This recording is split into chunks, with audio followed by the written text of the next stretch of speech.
Honorable members, let us pray. Lord, the God of righteousness and truth, grant to our King, to his government, to members of the Legislative Assembly, and to all in positions of responsibility, the guidance of your Spirit. May they never lead the province wrongly through love of power, desire to please, or unworthy ideas, but laying aside all private interest and prejudice, keep in mind their responsibility to seek to improve the condition of all. Amen. I'll take that.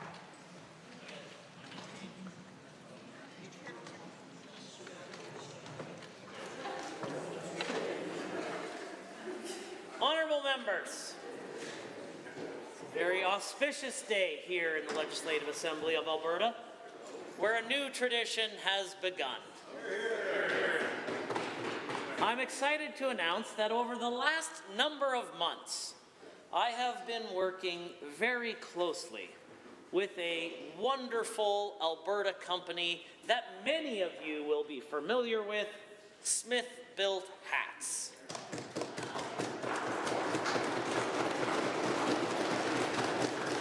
And as you can see on my head today is a new Alberta tradition that brings together all of the important parts of the traditional tricorn as the part of the speaker's attire, but given a slight Western flair.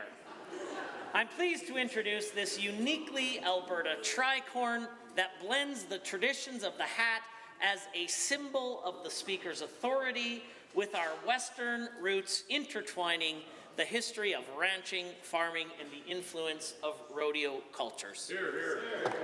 Now, all members will know the importance of the tricorn hat to each individual speaker. That is, in the late 1800s, the tricorn hat was popularized by being the most common of all hats.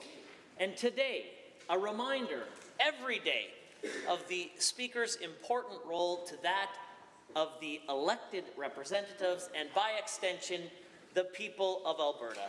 The people's hat, you might say.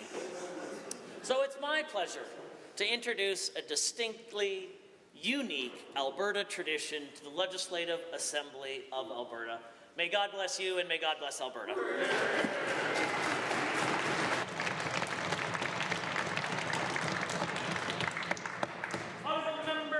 This morning I had the absolute privilege of meeting with a very special guest who's joining us today and is now in the Legislative Assembly Speakers Gallery.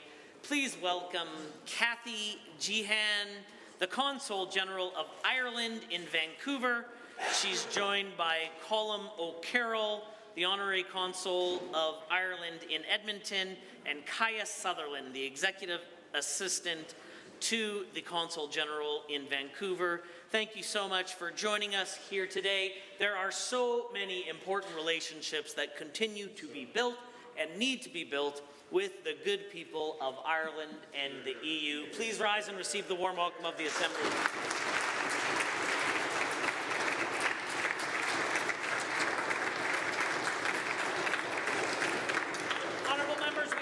Familiar face seated in my gallery today, and I don't mean my father, but I mean the former member, Michaela Fry. Michaela served the electoral district of Brooks Medicine Hat from April 16th, 2019 to October 7th, 2022, and was proudly and served that constituency with diligency and high levels of effort. She was the 918th member ever sworn into the Assembly. Please rise and receive the warm welcome of her.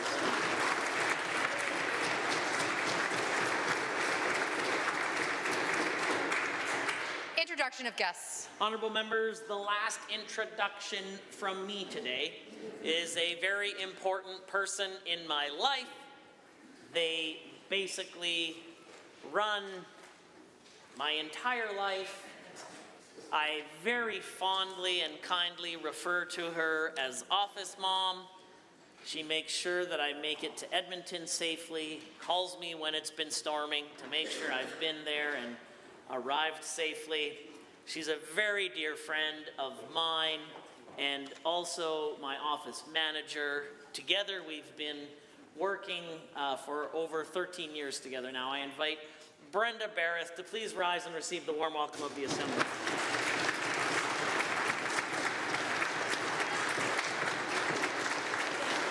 The honourable member for Edmonton Rutherford has a school group to introduce.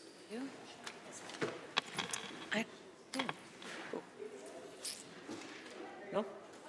Mr. Speaker, it's my honor to introduce to you and through you Rideau Park Elementary School. Please rise and receive the warm welcome of the House. The honourable member for Edmonton Manning. Thank you, Mr. Speaker. It's an honor to rise and introduce to you and through you 35 students from Soraya Hafez School, accompanied by their teacher, Brianna Malloy. Sorry. You could all please rise and receive the warm welcome of the Assembly. The Honourable the Minister of Affordability and Utilities. Mr. Speaker, it's my pleasure to introduce to you and through you the individuals from the Water Movement. This organization empowers Indigenous water operators with resources and support to ensure safe and clean water in their communities. Bita, Mule, Kian, Aditu, Chad Huri, Kundwani Asifu, Rod Badger, Mia Cook, and Blair Campbell. I would ask them all to please rise and receive the warm traditional welcome of the Assembly. Honourable member for Edmonton Southwest. Mr. Speaker, it is my pleasure to introduce to you and through you Corporal Ryan Mann, a constituent and a 14-year reservist with the Canadian Armed Forces. Corporal Mann served deployments to Iraq, Jordan, and the 2017 BC wildfires. I want to recognize and thank Corporal Mann for his outstanding service to Canadians. Please rise and receive the warm welcome of the Assembly. The honourable member for Edmonton Gold Bar. Thank you, Mr. Speaker. Today I rise to introduce to all members of the Assembly a number of Buddhist monks and nuns from Plum Village in France and Deer Park Monastery in California. The monastics are students of Zen Master Thich Nhat Hanh, and they're accompanied by members of the Caretaking Council for Going as a River Sangha here in Edmonton. The monastics are in Alberta for the next couple of weeks, leading retreats in Westlock, Canmore, and Lethbridge. I ask them to please rise and receive the traditional warm welcome of the Assembly. Member for Cypress Medicine Hat. Thank you, Mr. Speaker. I'd like to rise and reintroduce a good friend of mine and actually the first person I met with after winning my nomination to run prior to the 2023 election. Ms. Michaela Fry, please rise and receive the warm welcome of the Assembly. The honourable member for Calgary-Curry has an introduction. It is my true honour, Mr. Speaker, to introduce to you and through you two incredible constituents of Calgary-Curry. Keith Purdy and his partner Rick Kennedy are generous volunteers and passionate advocates. Keith is a member of my EDA and is also alternate co-chair of the Alberta Federation of Labour's Pride and Solidarity Caucus. I'm also lucky to have them as friends. Please rise and receive the traditional warm welcome of the Assembly. The Honourable Minister of Justice. Well, thank you very much, Mr. Speaker. I rise to introduce to you and through you to all members of the Assembly, Stacey Petria KC, President of the Law Society of Alberta, and Elizabeth Osler, CEO and Executive Director of the Law Society of Alberta. Please rise and receive the warm welcome of this Assembly. Are there other introductions? Seeing none, the clerk. Ministerial statements, member statements. The honourable member for Edmonton Rutherford has a statement to make. Mr. Speaker, it's the day after the federal election, and I think it's time we offer congratulations to the Premier. After all, she's done more than anyone else to ensure last night's Liberal victory. Instead of working to fix health care or do anything to help ease the pain of the affordability crisis, this Premier spent hundreds of thousands of Alberta's taxpayers' dollars parading around the U.S., sipping cocktails at Mar-a-Lago and going into the American news day after day to talk about how Pierre should win. Meanwhile, behind the scenes, she was inviting administration officials to interfere in our election on behalf of the Conservative leader. What did the Premier have to show for the efforts of this Conservative cause? Well, she certainly was not invited to Poilievre's rally in Edmonton. In fact, she was told to stay away. And in the final days, she was benched entirely, sent to the other side of the world to be kept out of trouble. considered by Conservatives to be a liability during the campaign. What can we expect from this Premier going forward? Ah, yes, the same old refrain. She'll use the election results to stir up Western grievances and the foolish Alberta sovereignty sentiments to score some cynical political points. You heard it here first, Mr. Speaker. But Albertans don't want divisiveness. Albertans don't want to separate. They want a government that can work with all of its neighbours, federal, provincial, for the betterment of all Canadians. When the time comes, Alberta New Democrats will be ready to make that offer to the people of this province. But in the meantime, we're just wondering, Mr. Speaker, will the Premier have to declare all her time and energy spent in this campaign as an in-kind donation to the new Prime Minister? We'll look forward to finding out. The honourable member for Chestermere-Strathmore.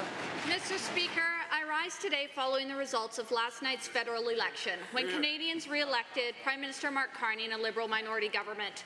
I want to extend my sincere thank you to Pierre Poilievre for his principled leadership and tireless advocacy against the last decade's punitive taxation and anti-resource policies that have made our country weaker, more divided, and overly dependent on the United States. For years, Mr. Poilievre has driven the national conversation toward affordability, unity, and economic opportunity. He has stood firmly against the harmful NDP Liberal federal policies that targeted Alberta's industries, jobs, and values. In doing so, he demonstrated a deep and unwavering respect for this province, our people, and our potential. While the Liberal and NDP parties have too often used Alberta as a political punching bag, Mr. Poilievre championed our energy sector and made it clear that Alberta matters. He remains a true friend to this province. Mr. Speaker, Albertans are frustrated. The re-election of a federal government that, for the past decade, has worked to landlock our resources, stall major projects, and weaken our economic standing has left many wondering about the future. What we do know is that we will not allow the status quo to continue. That is why our government is calling for an immediate reset in our relationship with Ottawa. We expect action, not words, real collaboration, not political posturing.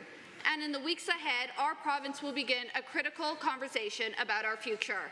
Our government is committed to listening to Albertans, standing up for constitutional rights, and ensuring that our industries are empowered, not obstructed. This Friday, our caucus will meet to discuss the next steps.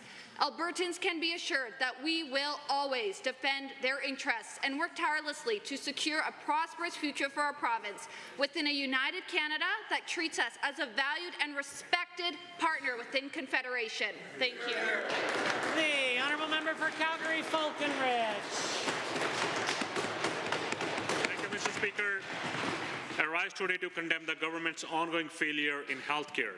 A failure that can only be described as cuts, chaos, corruption, and cruelty. These are not just words, but a harsh reality that Albertans are living with every single day. First, cuts. Emergency rooms are overwhelmed, wait times are skyrocketing, and yet this government continues to slash funding to public health care. Instead of investing in care, they are cutting resources for the benefit of themselves and their friends. Chaos. The government's decision to transfer healthcare properties on April 1st to a ministry with the power to sell them off is deeply concerning. Back in 2021, the Premier talked about selling Peter Lougheed Hospital, a critical facility in one of the fastest growing and most underserved areas of the province, and that is Northeast Calgary. And corruption. Dynalife is a perfect example of this government's utter incompetence after handling critical lab services to a private company. It collapsed in under 90 days. This is part of a larger pattern of where public services are handed off to friends in the private sector with no accountability. They won't even call a public inquiry into the corrupt care scandal because they know what the results will be. And now cruelty. They attempted to steal popsicles from kids with cancer, a decision only halted by public pressure. And now we learn that this government is not even collecting data on deaths related to wait times. People are literally dying because they cannot access timely health care, and this government refuses to even acknowledge it. Mr. Speaker, this government's record is clear. Cuts, chaos, corruption, and cruelty. Albertans deserve better than this. Enough is enough. Thank you. The honourable member for Athabasca Barhead Westlock. Mr. Speaker, this week we celebrate National Volunteer Week, a time to recognize and honour the incredible contributions of volunteers across Alberta and Canada. Volunteering is the heart of strong, compassionate communities. Its impact is felt in every corner of our province. Throughout history, volunteers have played a vital role in supporting vulnerable populations, responding to emergencies, and enriching the cultural and social fabric of our province. Their selfless service continues to shape Alberta for the better. From food banks and community cleanups to youth mentorship and senior support, Albertans dedicate countless hours each year to lift their neighbours up. Across our province, community associations, ag societies, sports teams, and religious groups embody the spirit of service that makes Alberta stronger and more connected and more compassionate. Mr. Speaker, we saw the true power of volunteerism during last year's Jasper wildfire, where hundreds of volunteers stepped forward to assist first responders, support evacuees, and help rebuild hope in a time of crisis. That same spirit shines through in events like the annual highway cleanup, where volunteers of all ages roll up their sleeves to help keep Alberta clean, safe, and welcoming. Volunteering does more than fill an immediate need. It builds stronger, healthier communities, reduces social isolation, and helps individuals develop leadership and life skills. Beyond their immeasurable social contributions, volunteers also make a substantial economic impact. Volunteering generates approximately $5.6 billion annually in Alberta's GDP. Yesterday, nominations opened for the Stars of Alberta Volunteer Awards, and I encourage all Albertans to take part in recognizing those who go above and beyond in service to others. As we celebrate National Volunteer Week, let's take a moment to honour the incredible impact volunteers have in every corner of our province. Thank you. The honourable member for Lethbridge West is next. Mr. Speaker, I too will speak about Volunteer Week because it's Volunteer Week in Canada, running right now from April 27th to May 3rd, and this year's theme is Volunteers Make Waves. Volunteer Canada explains this theme as it highlights the power, impact, and importance of individual and collective volunteer efforts across Canada. Like a wave, volunteering is movement building. National Volunteer Week is our chance to celebrate the value of volunteering and to highlight their impact in our community. In most cases, we use the term volunteer sector as an equivalent to the not-for-profit and charitable sectors. There are 27,000 nonprofits in Alberta, and they do much of the crucial work of providing services in communities all across our province. They're also an employer with almost 84,000 employees, many of whom are poorly paid and lack benefits. Volunteers make a huge difference in every one of our communities. Recent data from Canada Help shows that 1 in 5 Canadians rely on charitable organizations for their basic needs, and those that are delivered many times are by volunteers. Our communities depend on the work of volunteers. In celebrating Volunteer Week, Volunteer Canada even put together a Spotify playlist to inspire people to get more involved in their communities. I encourage people to take a listen and spread the volunteer waves. Mr. Speaker, as with many people in this Assembly, I have spent many hours volunteering in my community since I was a teenager, from coaching and organizing to providing direct services and more. Volunteering has been a big part of my life, as well as for that of my family. I continue to put in 2 shifts per week, walking and biking dogs at the Humane Society in Lethbridge. I ask that anyone watching this find something you enjoy and volunteer to do it to help your community. Volunteers are not just the lifeblood of our not-for-profit sector, they're the soul of our community. Honourable members, the time is now 1:50, and that makes it oral question period. And the Leader of His Majesty's Loyal Opposition has question number 1. Mr. Speaker, let me start by saying thank you to all the federal candidates and volunteers from all parties who've been working their hearts out. Elections are good, and democracy is really important. Now, Albertans have rejected the notion that we should become the 51st state. And now that the federal election is over, it's crucial we pull together to build a stronger Canada for all. So why did the Premier use her message this morning to sow seeds of division? Why not commit to getting deals to build up Alberta's economic and social future as a vital vital part of this country. Hear, hear. The Honourable the Premier. Thank you, Mr. Speaker. I congratulated the new Prime Minister, Mark Carney, and I reiterated the 9 things that Alberta needs to see to reset the relationship. We know that if we want to get more investment attracted to Alberta and we want to build more pipelines, we have to have a few things. We have to end the ban on pipelines that essentially was created with Bill C-69, end the tanker ban, stop the emissions cap, end net zero power regs, end net zero cars, end net zero buildings, end the ban on companies being able to promote and talk about their emissions records. And as soon as we can see some movement on that, Mr. Speaker, I know we will reset the relationship. The Honourable Leader of the Opposition. Mr. Speaker, and I think many Albertans thought threatening a national unity crisis might have just been playing politics in the moment, weighing in on the federal election. But now we hear that this is the Premier's agenda to breed uncertainty through separatism. There is an Alberta First agenda that fights for a better Canada. That's not the parade this Premier is leading. We need a Premier who will stand up for good jobs, advance Alberta's economy, and not call U.S. tariffs, quote, a big win. We need a Premier who will fight to bring prices down. Why won't this Premier commit to getting good deals for Albertans? The Honourable Premier. Thank you, Mr. Speaker. We're well on our way with the NDP having only received 6.4% of the vote yesterday. That's a complete repudiation of all of the extreme policies that have been advanced by the Liberal NDP coalition, and I think it opens the door for us to have a constructive relationship about a more moderate approach so that we can develop pipelines, we can develop rights of way, we can end some of these destructive policies, and we can move forward on addressing issues of energy security, affordability, and a reasonable plan to reduce emissions over a time frame that I believe our businesses will be able to meet. The Honourable Leader of the Opposition. Mr. Speaker, I'm proud to have been part of an NDP government that built the only pipeline to Taiwan.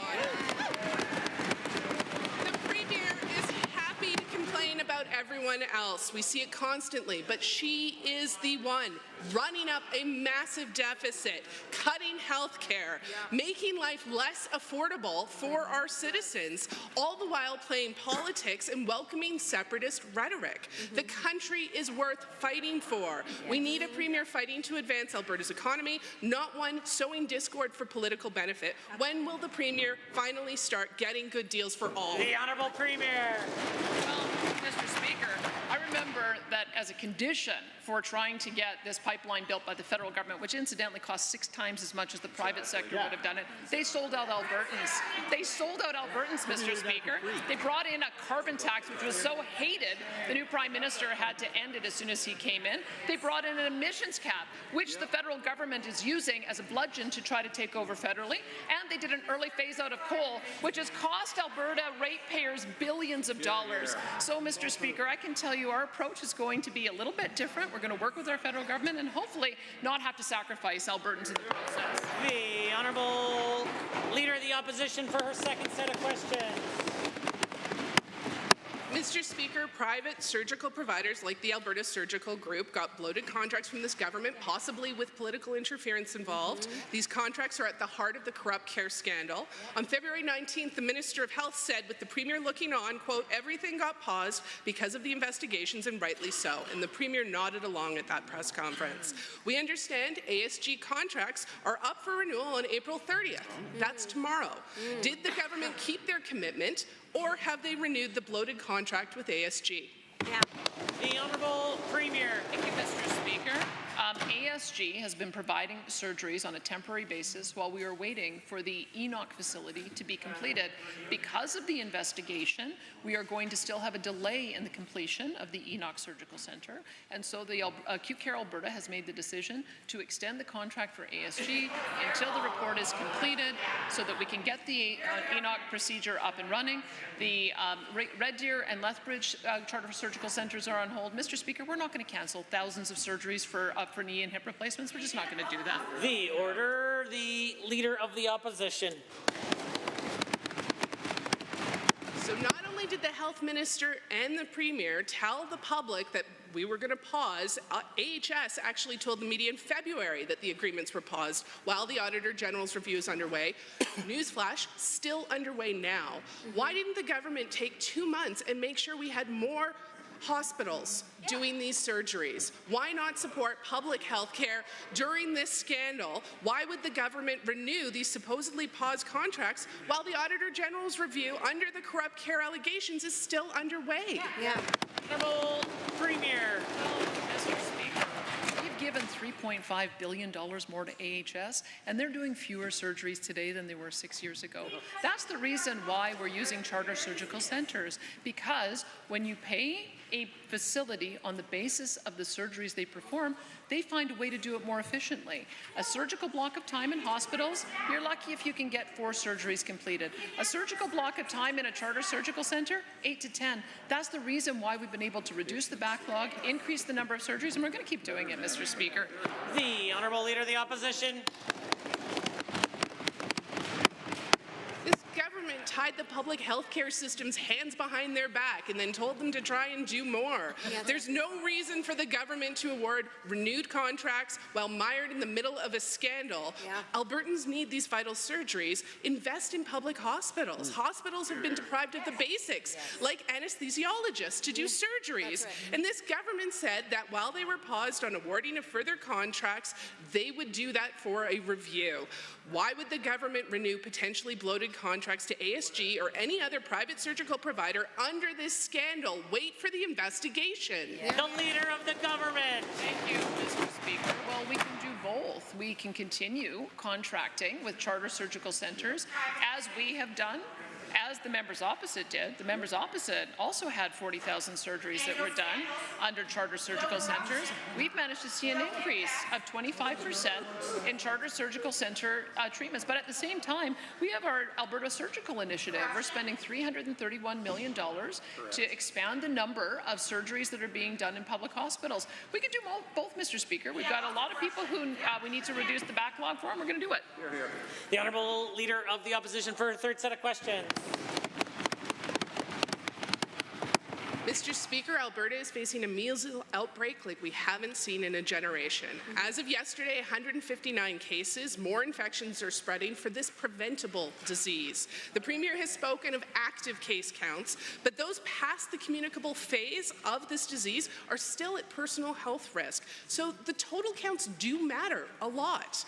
We need clinics, translated public health information, and outreach to all kinds of communities. Why is this government not doing more to communicate the risks of measles to the Alberta public? The Honourable Premier. Well, thank you, Mr. Speaker. I surely hope the member opposite was able to Google Alberta measles so that she could find all the information that's available online. We have been keeping track of all of the cases by zone, the number of cases that are past the communicable stage. We now have 6 active cases, so we're glad to see that young people who have been infected with measles are on the mend. But we're also encouraged to see that we've seen a 66% year-over-year increase in vaccination rate. That is happening because of the outreach we're doing. It's happening because of the campaign that we're doing. It's happening because of the targeted information that we're giving out, Mr. Speaker. The Honourable Leader of the Opposition. Mocking people about a public health outbreak is not a good look. That's right. There have been serious concerns that the Chief Medical Officer of Health, who is no longer in the role that he was in, has not been able to publicly advocate for the things he was recommending to government. Albertans know what that is. That's a gag order. With the measles outbreak hurting young children, this is no time for political intervention into the public health system. Why isn't the government doing more to alert Albertans to the risks of measles, to promote vaccination, to put this information on the government homepage like I asked yesterday? Premier. It is very easy to find the information. Alberta measles, look it up on Google. It will very likely be the very first entry. In addition to that, all of the information is in one place, and there is a link to the AHS website that shows the latest exposures by community, so anybody can go on and have a look and make sure that if they have symptoms, that they can cross-reference that with places where there may have been exposure. Mr. Speaker, we are continuing to do the outreach. We are continuing to give the information. We're continuing to see an increase in vaccination, and I'm very hopeful that we'll be able to get over this outbreak very soon. The Honourable Leader of the Opposition. This government government is failing the test about keeping the public safe from this highly preventable disease. Put the information on the homepage instead of your failed budget. Meanwhile, Alberta children are getting infected, and along with the infection come risks of serious complications. This is what Albertans get from an anti-science, anti-health, anti-vaccine government. Yeah. Measles have been successfully managed for over 50 years, but now things are going backwards. When will this Premier intervene, correct course, make sure her health minister doesn't make another mess of this, and good public information gets out freely? Yes. The Honourable Premier. Thank you, Mr. Speaker. We have a near 90% vaccination rate when kids are up to the age 13. We have also changed the schedule in line with the fact that we now have more kids who are in care with childcare, so you can get your second dose by the time you're 18 months of age. And that's part of the reason why we've seen a massive uptick in the amount of vaccinations this year. It's gone up 66% because people are getting their kids vaccinated at a younger age. There is a lot of information out there in the public. There's information on our website, and we're going to continue to make sure that everyone has the information they need so that they can keep their families safe. The Honourable Member for Edmonton Whitemud has a question to ask. The UCP's political strategy for the last 6 years has been pretty obvious. Blame everything on the federal government, pick endless fights, and distract from their own failure to deliver on a resilient economy and strong public health care and education. It's obvious, but it's also produced nothing for Albertans. Albertans have said over and over what their top priority is, and it's affordability. Grocery bills, electricity costs, car insurance keep going up, but the UCP doesn't even pretend to care about it. So instead of provoking a national unity crisis or stoking the fires of separatism, will the Premier commit to focusing, for once, on the needs of everyday Albertans? The Honourable Minister of Affordability and Utilities. Thank you, Mr. Speaker. I'm very proud to be part of a government that takes a full ministerial approach to the affordability for Albertans. We're putting Albertans first in every single ministry, making sure that we meet their needs, plan for a better future, work through all the challenges, and face the things that we need to face by fixing the system and many of the messes that the NDP left behind. That's why we're working on utilities, that's why we're working on insurance, that's why we're working on healthcare, affordable housing, and a ream of other things, serving Albertans who elected us to be here. Very proud to be part of that. The Honourable Member for Edmonton Whitemud. 6 years and no results. Look, I get it. When you make hating the feds your whole identity, it's hard to give it up. That's probably why the Premier was so busy campaigning for Carney. I mean, every time the Premier reminded Canadians that she and Poilievre were on Team Trump, the Liberals got more votes. That must be hard for the UCP to swallow today. But Alberta needs to get stuff done.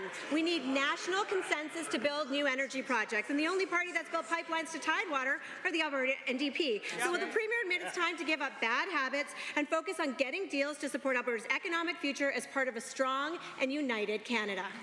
The Honourable Government House Leader. Thank you, Mr. Speaker, and I applaud the work that the Premier has done since she was elected as Premier. She has led this province forward in very difficult times. I also want to congratulate the new Prime Minister, Mark Carney, with his minority government. We look forward to working with him. Certainly, we're hoping to see the Conservatives win. It's no party on this side of the House, Mr. Speaker, but speaking of not being a party, I love to draw to the attention the members opposite and the absolute they were decimated last night when their overlords in Ottawa. What are they going to do next? Honourable Member for Edmonton Whitemud. Take a look at how some other Conservative premiers, grown-up governments, responded to the federal election on behalf of provinces. Doug Ford said his government stands ready to work with the federal government to unleash their economy and tear down the trade barriers. Tim Houston said he looks forward to working together to get things done for Nova Scotia.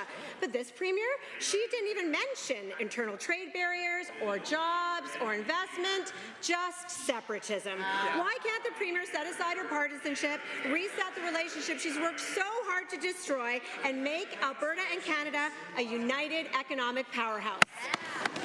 The Honourable Government House Leader. Thank you, Mr. Speaker. I didn't really hear much of a question about government business from the member opposite, but I am happy to stand here today in the chamber and say that defending Alberta is not a destination. It's an ongoing struggle, and one that the Premier has continued to engage in from the time that she became our Premier, making sure that Albertans know, the United States knows, and the Government of Canada knows that we are here to be meaningful partners and part of Team Canada, but we are asking Team Canada to be part of Team Alberta as well. The honourable member for Edmonton Riverview has a question. 193 Albertans have died from the flu this season, which is the highest number in at least 16 years. While 140 of those were over 60, doctors are also reporting younger adults dying from preventable infections. Only 21% of Albertans received a flu shot this year, the lowest rate of vaccination since 2009. This drop is directly related to misinformation around vaccines. How many more Albertans will get seriously ill or die before this government stops politicizing public health and launches a robust province-wide flu vaccination campaign? The Honourable the Minister of Health has risen. Thank you, Mr. Speaker. And of course, any death related to flu or any reason is unacceptable, and our hearts go out to those families first and foremost. But there are many factors that influence why there is a higher flu season this particular year, and the fact is that we have two strains of influenza. We have influenza A and influenza B, and the second strain is H3N2. It's a particularly virulent strain that is causing more severe illness in individuals, adults particularly, who are of age 65 and older. So that's why we have a robust Honourable campaign. member for Edmonton Riverview. Given that Alberta has now recorded record high flu deaths 3 years in a row, rising from just 16 deaths in 2009 to 193 this year, and given that public health messaging on vaccines has been lacking while hospitalization and ICU admissions increased dramatically, will the minister finally admit that this government's refusal to lead on flu vaccination has put additional strain on our hospitals and take responsibility for allowing preventable deaths to become Alberta's new normal? The Minister of Health. Of course, Mr. Speaker, we do have a robust influenza campaign, and we will continue to have that. I do need to correct the member opposite, because prior to 2021-22 year, influenza deaths in the community were not reportable to Alberta Health. And since 21-22, influenza deaths have been actively investigated in a standardized manner, so that it's likely more deaths are being captured compared with historical seasons. And what that means, Mr. Speaker, is that we believe in being transparent with the public so that they actually know what is going on. The honourable member for Edmonton Riverview. Given that vaccination saves lives and doctors have been clear that we are losing loved ones who could have been protected from simply getting a flu shot, and given that health experts are pleading for a stronger campaign next year, one saying, and I quote, it's clear the status quo right now is not having an effect, and that is evidenced now by 3 record increases in influenza deaths. Will the minister commit to leading a robust province-wide flu vaccine campaign, or will she stay silent because of pandering to the anti-vaccine supporters in her own party? The Honourable Minister. Mr. Speaker, that statement was just ridiculous. Of course, we already have a robust campaign. We will continue to have a robust campaign for the rest of this year and into next year, because of course we have to take influenza very seriously. We continue to provide timely information to Albertans. We continue to be transparent with the numbers. We continue to put things on our websites so that people can go there and access timely information. Mr. Speaker, we're going to continue to do that because Albertans deserve it. The honourable member for Lacombe-Panoka. Mr. Speaker, Red Deer received good news last week. The government has delivered for Red Deer in Central Alberta once again. The recent opening of the new Red Deer Justice Centre and 12 new courtrooms, with room to expand to 16, will mean that the people of Red Deer and Central Alberta can access timely and efficient justice services. Can the Minister of Justice tell this House how this $191 million investment is improving access to justice for the people of Red Deer, and what this means for our community. The Minister of Justice. Well, thank you very much, Mr. Speaker. The opening of the new Red Deer Justice Centre is truly a good news story, Mr. Speaker. Fantastic news for the good people of Red Deer. Not only is it an absolutely stunning building, but it increases our courtroom counts from 8 to 12 with a capacity to increase to 16, Mr. Speaker. Look, nobody wants to be in court. But at the very minimum, if they have to be in court, they may as well be in one that can handle their matters efficiently and effectively, Mr. Speaker. The good people of Central Alberta are going to be very well served by this remarkable building, and we're very proud to have opened it. The Honourable Member for Lacombe-Panoka. Well, thank you, Mr. Speaker, through you to the Minister for that answer. Given that this is the first new courthouse for Alberta in decades and includes plenty of new modern technology, and given that there are new spaces in the Red Deer Justice Centre for people to use for family and civil mediation, can the Minister expand on how these new spaces in the Red Deer Justice Centre will help to make the justice system more accessible, efficient, and to help people who utilize our court system? Honourable the Minister of Justice. Again, to the member for that remarkable question. It was, Mr. Speaker, indeed, as the member mentioned, Red Deer Justice Centre is the first new courthouse in decades. And it was thankfully to the leadership of this government, Mr. Speaker, that we recently opened that building. Our government knows that the Red Deer Justice Centre is important to the fundamental concept of access to justice, Mr. Speaker. And that's exactly why this new building contains state-of-the-art technology to be able to serve the good people of Central Alberta in a quick and efficient way. Hear, hear. The Honourable Member. Thank you, Mr. Speaker, and again to the Minister for that answer.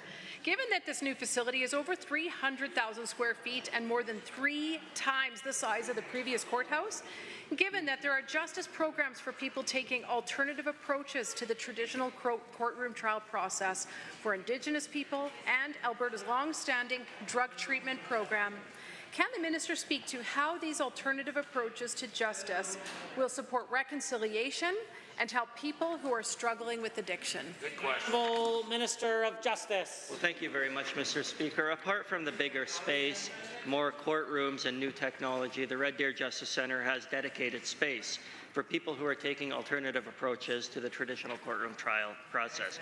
The new Indigenous courtroom is designed to support Indigenous justice practices with dedicated venting for smudging purposes, where all participants can attend in a circle. Mr. Speaker, this new courtroom will also support Alberta's drug treatment court that has had incredible results, where the vast majority of individuals who go through the drug treatment court never reoffend again, Mr. Speaker. We're very proud of these new accomplishments. The Honourable Member for Calgary-Glenmore.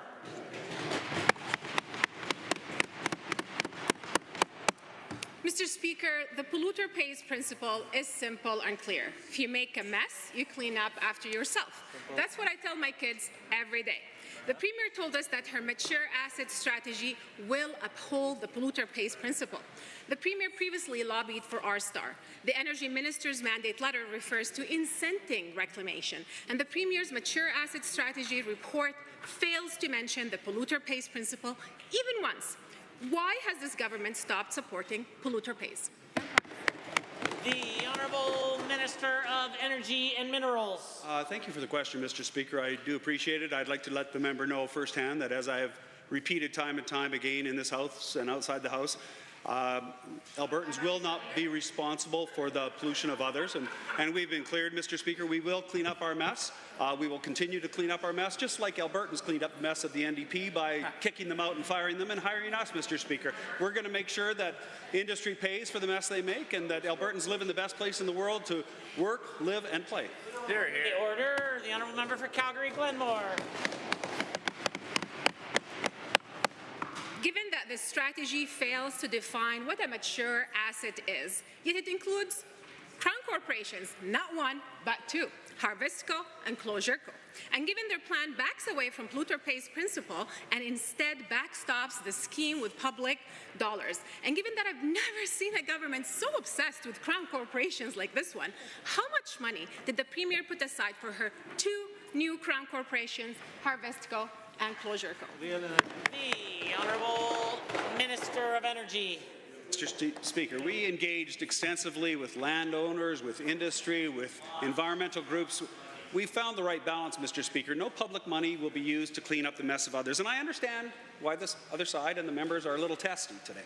Now, yesterday, Mr. Speaker, they lost their grand overlord in Ottawa, lost the election, Mr. Speaker, resigned his seat because, Mr. Speaker, there is no party in the NDP party nationally, and I'm wondering if the rumors are true. Are they actually negotiating for the Alberta Liberal brand today? The order, the honourable member.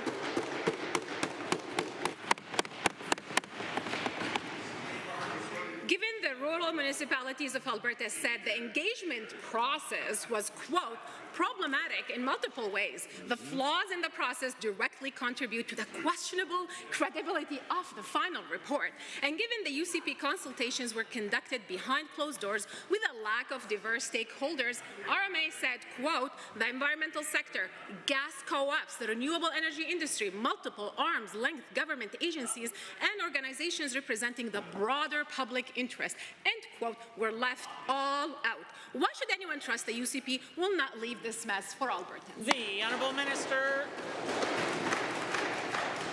Probably because they saw the mess the NDP left behind, Mr. Speaker, when they attempted to fix it and did absolutely nothing. They know firsthand that we will do what we promised to do, Mr. Speaker. We've got 21 recommendations. Our Premier is ambitious. We want to double oil production, but we know we can't do that without taking care of what's happened in the past. Industry will pay for the mistakes they made, Mr. Speaker, and we're going to make sure those mistakes are never made again. The Honourable Member for Airdrie Cochrane. Mr. Speaker, the Premier handpicked the AHS CEO and its board. After hardly a year, she fired them all because they were swallowed by the machine.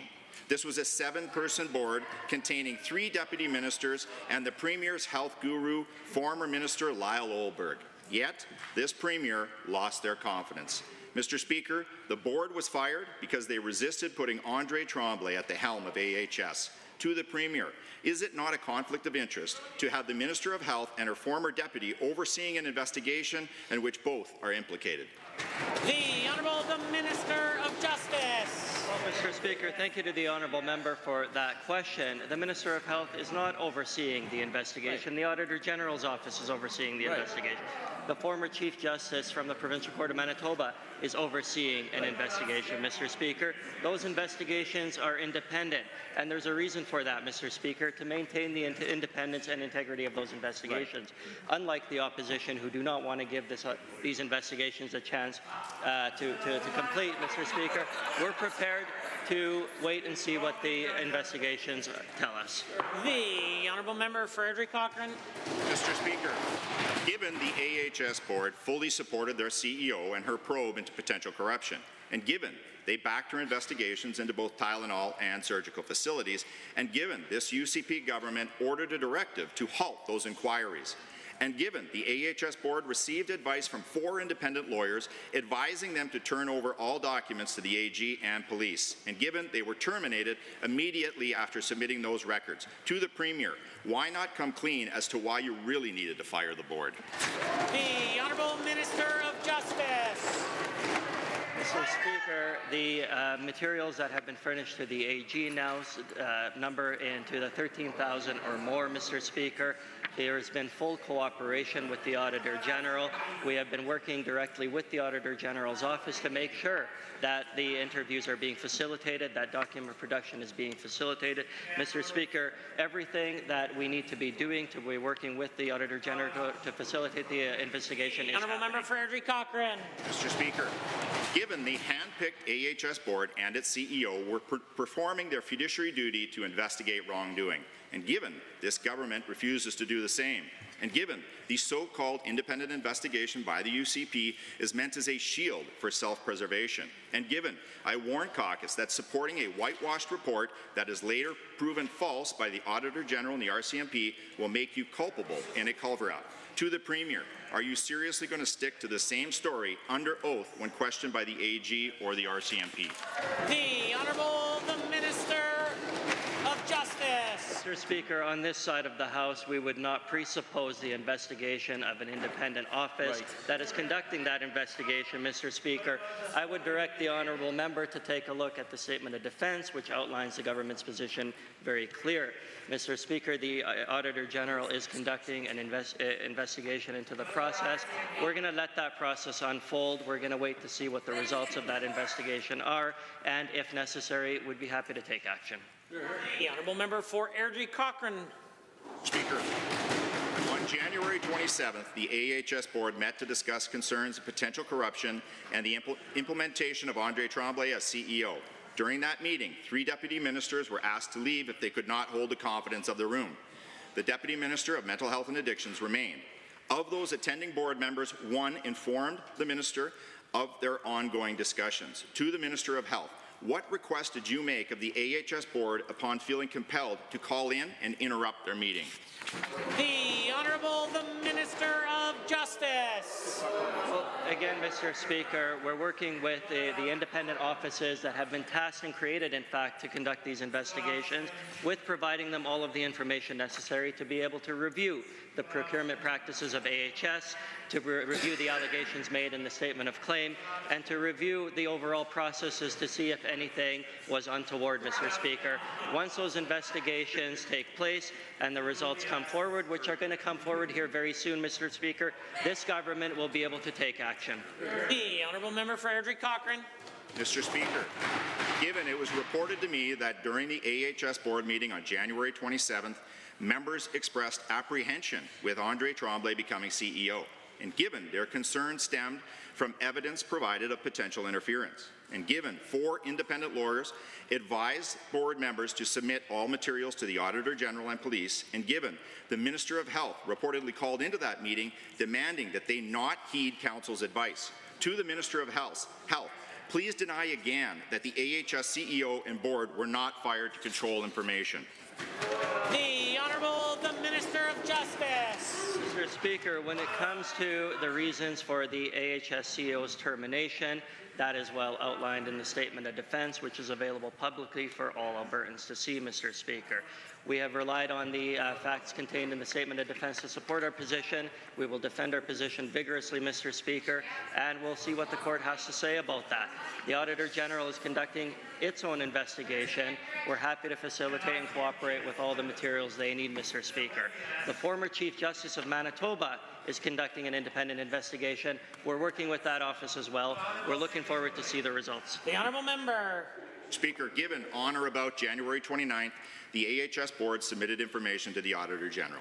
And given that board delivered a letter to the Minister of Health on or about January 30th, notifying her of 2 things. 1, they submitted documents to the AG, and 2, they denied a request to allow Andre Tremblay to take over as CEO. And given on January 30th, an emergency meeting of the Health Cabinet Committee was convened to fire the AHS board. To the Premier, please tell the House again how that meeting was merely to stand up acute care. The Honourable Minister of Justice.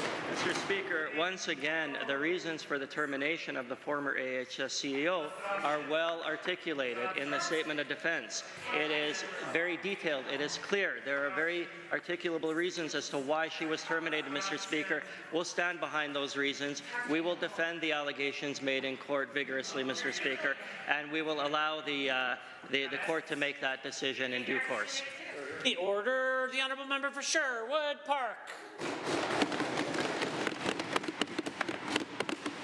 Sherwood Park and Strathcona County residents want reasonable government provided by reasonable people. We want policy based on merit, on facts and data, not on bombastic political theatre and misinformation.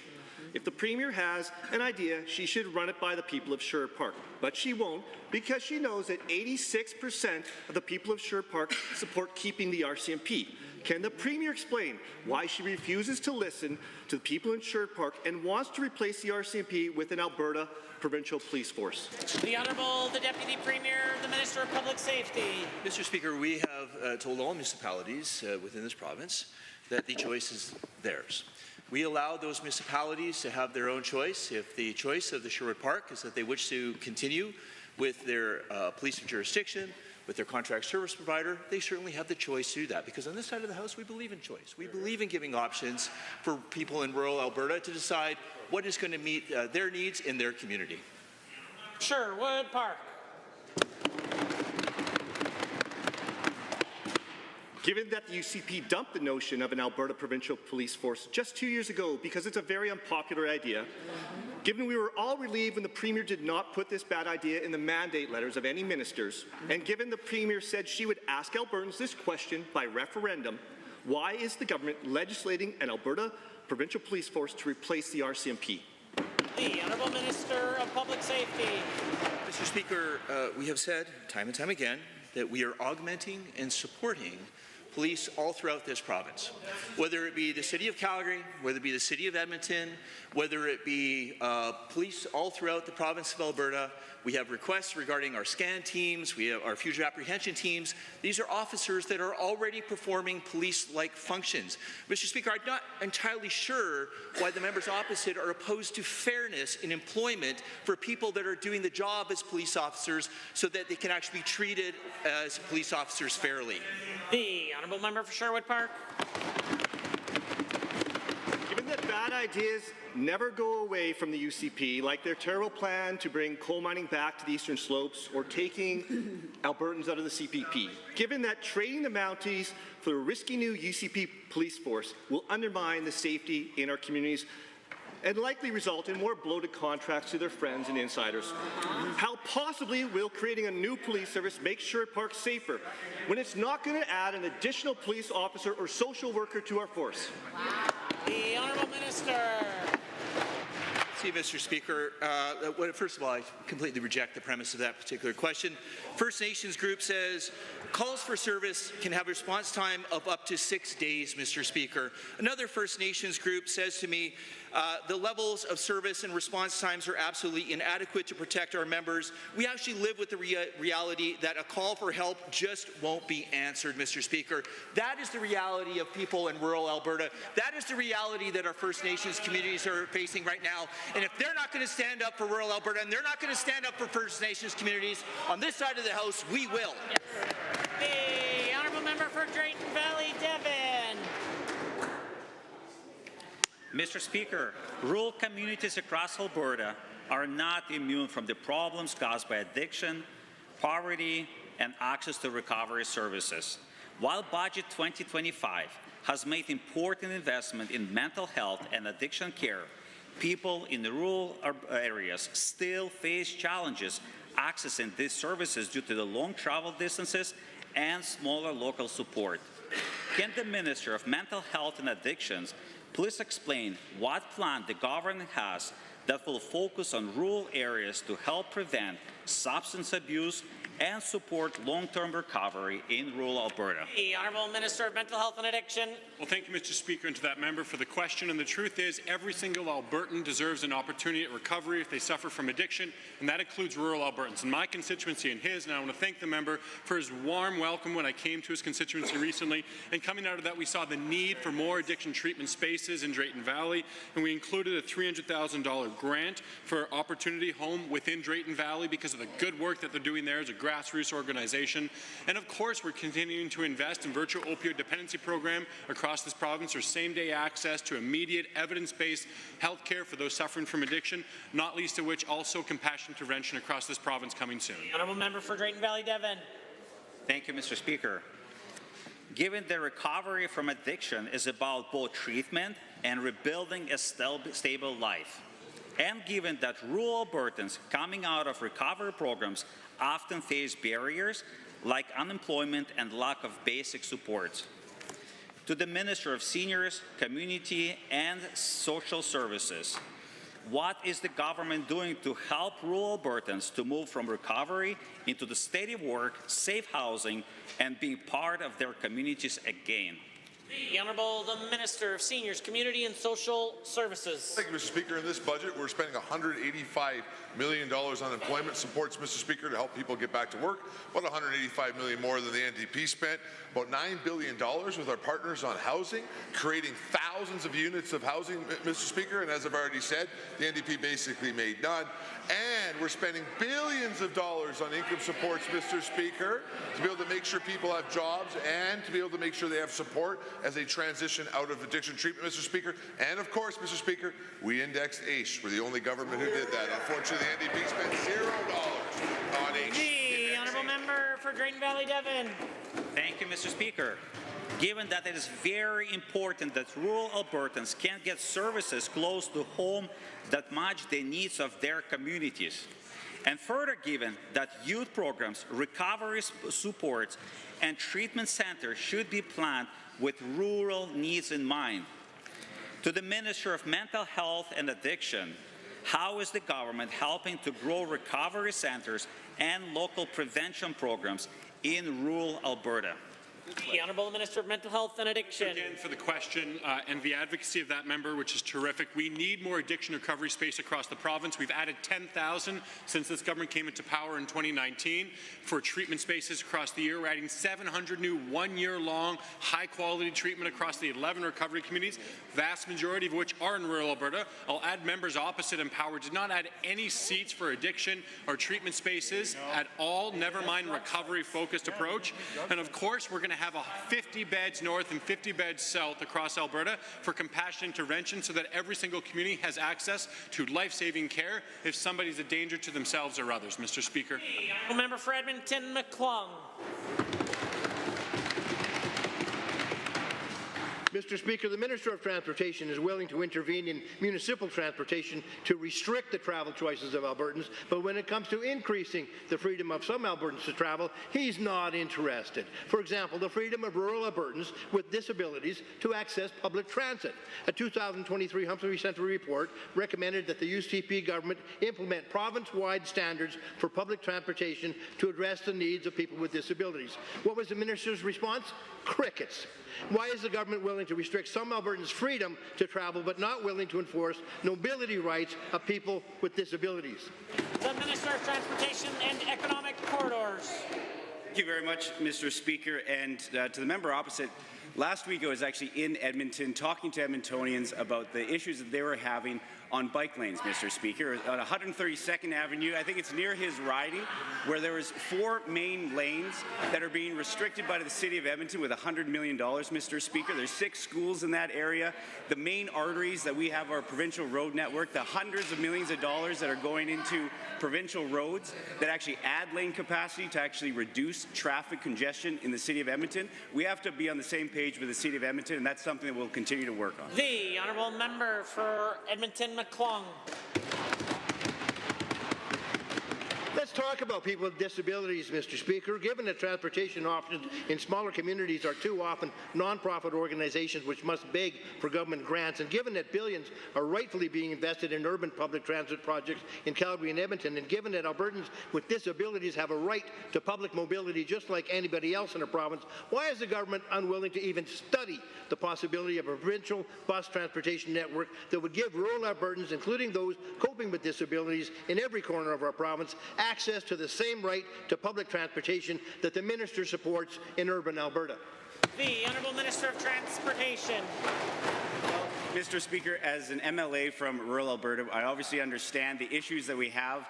And that's why we're investing billions of dollars in rural Alberta, Mr. Speaker, to increase our transportation network. Yes, we're putting billions of dollars into LRT projects in Edmonton and Calgary, but we're not forgetting about rural Alberta. We're investing billions, as I mentioned, to make sure that our road network is expanding, that keeps up with the growth that we have, not just with our population, Mr. Speaker, but also for the economic opportunities in the industry so that they can do what they do best, which is make sure that they can provide jobs for people in Alberta, we can develop our resources, and we can get it to markets all around the world.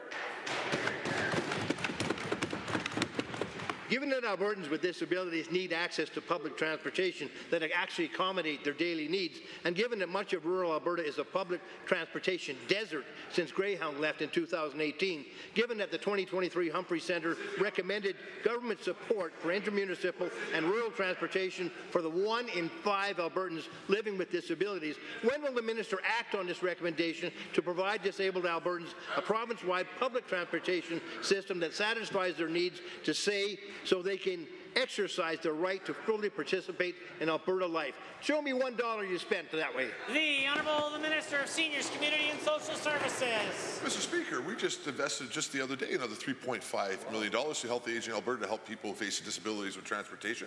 We invest millions of dollars in each of our largest cities to help those who need transportation in all those cities, and we invest millions of dollars in rural communities all across the province to be able to make sure that takes place. And sadly, Mr. Speaker, the NDP voted against every one of those dollars because they don't care, Mr. Speaker. That's pretty clear, and I think that's because they're struggling right now to figure out which one of them is going to join their leader and be part of the Liberal Party, and which one of them are going to stand for their actual social values with the NDP. I'm looking to see it. In fact, Mr. Speaker, I heard they changed some of their colors to purple the other day, Mr. Speaker. The order. The Honourable Member for Calgary Elbow. Mr. Speaker, the Minister of Justice has taken the pole position in justifying this government's many scandals. But instead of focusing on Albertans' priorities like making life more affordable, he's helping make car insurance more expensive by 15% or more. Even worse, the Minister of Justice is also happy to strip away the rights of injured people to fair compensation adjudicated by the courts. More expensive insurance that delivers fewer benefits. Why is the Justice Minister supporting no-fault car insurance? The Honourable the Minister of Finance, the President of Treasury Board. We hear all the time in this House, and when we're speaking to all of our constituents about the affordability concerns of Albertans. That's why we're moving forward with a new system of auto insurance. We know that we have the second highest premiums in the country. We know that we need a system that changes. And if you look around, you do the cross-jurisdictional scan, you can see NDP-led BC went to a Care First model like this because they couldn't afford the $4.1 billion of taxpayer dollars that they had to put in to prop up their system. The Honourable Member for Calgary Elbow. Given that it's not just wasting his constituents' tax dollars that should weigh on the Justice Minister's conscience, and given that eliminating their rights in vehicle accidents where another driver is at fault might also cause him qualms, given the Justice Minister has admirably helped injured people get the care they deserve in the past, why won't the Minister of Justice stand up and admit that the courts have an important role in helping injured people get the care they need after an accident? The Honourable Minister of Finance. Mr. Speaker, that's why we're moving to an Alberta model, a Care First system. It will in some ways be the first of its kind, and it will have tort or court access when you have major traffic safety violations, and it will make sure that we take care of everybody. Under the current system, what happens if you hit a deer or there's another kind of wild animal that's on the road and you're injured terribly? You don't have an at-fault driver to sue. So not only will this take pressures off of the court system, it will also ensure that everybody gets the care they need and they can get back to their lives. The member for Calgary Elbow. Given that the residents of Calgary Cross need such careful stewardship of their tax dollars, and given that someone working 2 jobs, taking care of a family, working with their hands, needs care and compensation when they're injured in an accident, when someone hurts them, will the Justice Minister stand up and tell this House what he has to say to the constituents of Calgary Cross who are being left behind by his choosing to be an instrument of the Premier's agenda instead of the representative that they deserve? The Honourable Minister of Finance. Mr. Speaker, all Albertans from all constituencies want to see their tax dollars spent wisely. I think that's why we've won the last 2 elections, Mr. Speaker. We're moving toward a system that will provide care for everyone with the highest level of compensation in the benefits package. We took the Manitoba model, which was the highest in the land, and we increased the income support to match the higher income levels of Alberta. This is the most generous, highest level of benefits of any Care First model in the country. We're going to make sure everyone gets the care that they need. The Honourable Member for Tabor-Warner. Mr. Speaker, last night the East elected another federal Liberal minority government, this time under Prime Minister Mark Carney. Despite Trudeau's resignation and his junior coalition partner Jagmeet Singh being fired by the good people of Burnaby Central, the Liberal government that spent a decade landlocking resources, threatening energy workers and driving away investment sadly remains. Mr. Speaker, Albertans are justifiably concerned. To the Minister of Energy and Minerals, how is Alberta's government prepared to respond if the Liberals continue on their path of interference in Alberta's energy future? The order, the Honourable the Minister of Energy. Well, the first thing we're doing, Mr. Speaker, is making it clear and obvious that there's a business case for our oil and gas and for pipelines. The NDP, under the pro-Liberal leader in Alberta, and their defeated pro-Liberal national leader are just simply wrong on energy, Mr. Speaker, and Canadians know that. They won't call for more Alberta natural gas getting to Asia to replace coal, and it is an obvious solution, Mr. Speaker. We believe in the exact opposite. We think that more Alberta energy getting sold to Asia is a good thing for Asia, a good thing for Canada, and a good thing for the world. It's good for the planet, and it's good for Albertans, Mr.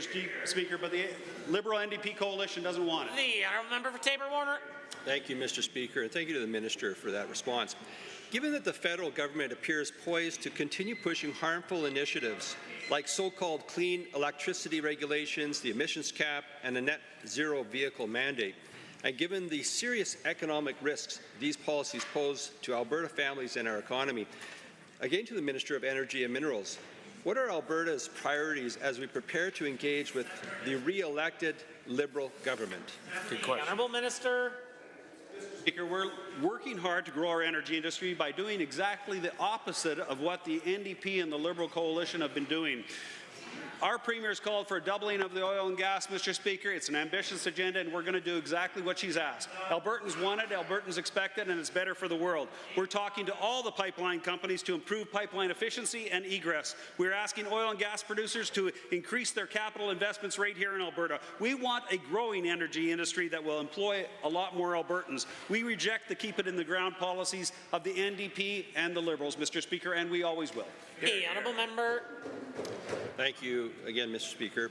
Given that Alberta has repeatedly challenged federal overreach in the courts, including Bill C-69, the plastics ban, and emissions caps, and given the re-election of a Liberal government, minority government that is, that continues to threaten our constitutional jurisdiction over natural resources, to the Minister of Justice and Attorney General, what legal tools is Alberta prepared to use to uphold our provincial jurisdiction and protect our economy? The Honourable Minister of Justice. Thank you very much, Mr. Speaker. Alberta has and will continue to defend our province's interests and constitutional jurisdiction against federal overreach every single time, Mr. Speaker. As the honourable member mentioned, we beat them on Bill C-69. We beat them on the plastics ban. We beat them on many things, Mr. Speaker. It's past time for Ottawa to come to the table and negotiate, to reset the relationship. Maybe in light of the new Prime Minister, Mr. Speaker, be happy to reset that relationship between Ottawa and Alberta and with meaningful action rather than hollow rhetoric, Mr. Speaker. But as the honourable member asked, we will defend Alberta in every which way possible. Honourable members, this concludes the time allotted for oral question period.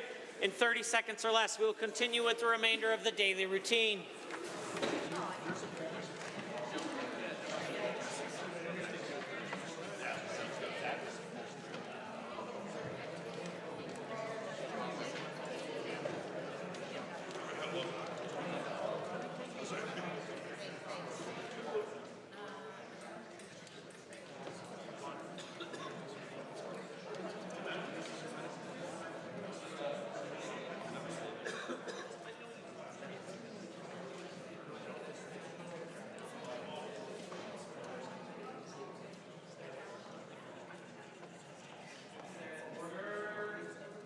Order. Order. The honourable member for Calgary Edgemont has a statement to make. Today I rise to say something controversial. All women need to have a seat where decisions are made in politics. Whether we are progressive women or conservative women, that's how good policy is made. We must support women's voices. When someone asks us a question in the chamber, we deserve to hear the answer, be able to answer it ourselves. We're not children who should be seen and not heard. We're all elected officials. As women in politics, we stand on the shoulders of those who fought for us to even be here. They didn't just fight for our right to vote or to run for office. They fought for equal pay, for women's health issues, or basic dignity. And the work isn't finished, Mr. Speaker. You know, one of my favorite things to do is visiting elementary schools in my riding. I love telling kids, you could sit where I'm sitting someday, and I mean it. Lately, we've been speaking about the UCP's government's cuts, chaos, cruelty, and corruption. Well, I'd like to add a fifth C to that list. Don't worry, Mr. Speaker, the C word is collaboration. Can you imagine this place if we could actually work together across the aisle, collaborating to represent the people of Alberta? I can, because I've seen it. It happened when the NDP government was in power until 2019. People who were here even before 2015 have told me stories about how members used to work across party lines. What changed in 2019? The formation of the UCP brought with a style of governing where opposition voices were routinely silenced, where members are thrown out of the caucus for voicing their concerns, where collaboration has become a dirty word. Think about what could happen if we accomplish for Albertans if we all collaborated. But for that to happen, the division has to stop. This dismissiveness has to stop. We were all sent here by Albertans who expect us to do things to make their lives better. So let's actually do that together. I look forward to having a government in 2027 with 50% women, because that's when Alberta will truly hear all our voices.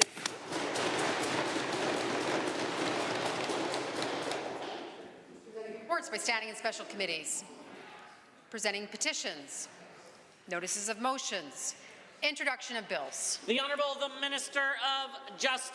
Well, thank you very much, Mr. Speaker. I'm pleased to rise and move first reading of Bill 54, the Election Statutes Amendment Act 2025.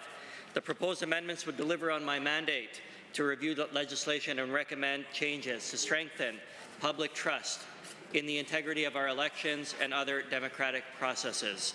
Mr. Speaker, I now move first reading of Bill 54. Honourable members, the Honourable the Minister of Justice has moved first reading of Bill 54, Elections Statutes Amendment Act 2025. All those in favour of the motion, please say aye. Aye. Any opposed, please say no. In my opinion, the ayes have it. That motion is carried and so ordered. Bill 54, Election Statutes Amendment Act 2025 is now read a first time. Tabling returns and reports. Are there tablings? The Honourable Member for Edmonton West Henday, followed by Manning. Thank you, Mr. Speaker. I have two tablings today, and I have provided the requisite copies.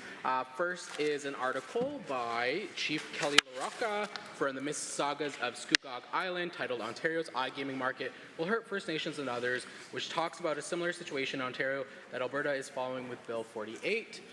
And then the second tabling is a Supreme Court of Canada decision of Pamajiwan from 1996, where First Nations were criminalized for gambling on reserve, highlighting the double standard with First Nations and gambling as historically blocked. The Honourable Member for Edmonton Manning. Thank you, Mr. Speaker. I rise to table an Article 8, Income Support, Seniors Benefits Index to the Cost of Living under new bill, dated, let's get this, November 8th, 2018. I would like to remind the Minister opposite, the UCP was not first. Are there others? The Honourable Member for Airdrie Cochrane. Mr. Speaker, I have two tablings today. The first is from my March 17th Auditor General submission containing my personal handwritten notes prepared ahead of the February 11th Cabinet meeting, revealing what I shared with colleagues during that meeting. The second contains a short write-up in my handwritten note which expresses concerns I stated during the January 30th Health Cabinet Committee meeting. Other tablings? Seeing none, the clerk. Tablings to the clerk. Members, that brings us to points of order, of which there were none.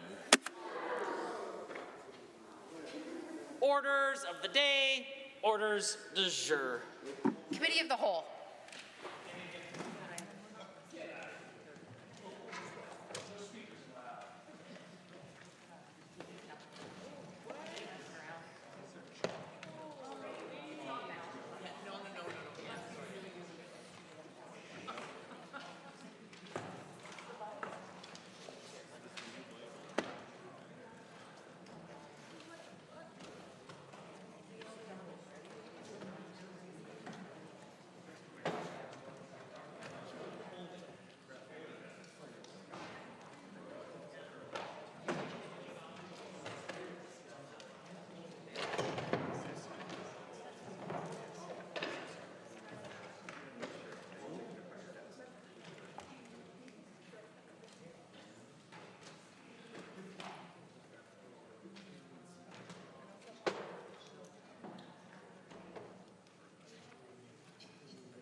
Would like to call the committee to order.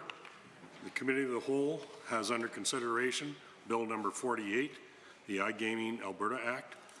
Are there any comments, questions, or amendments to be offered with respect to this bill?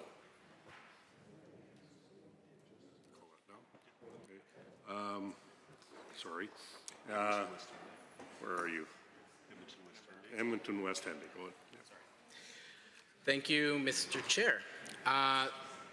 So I rise today in support of Bill 48, the iGaming Alberta Act. While I recognize that many jurisdictions across Canada have made the transition to online gambling, I do have to ask the question though.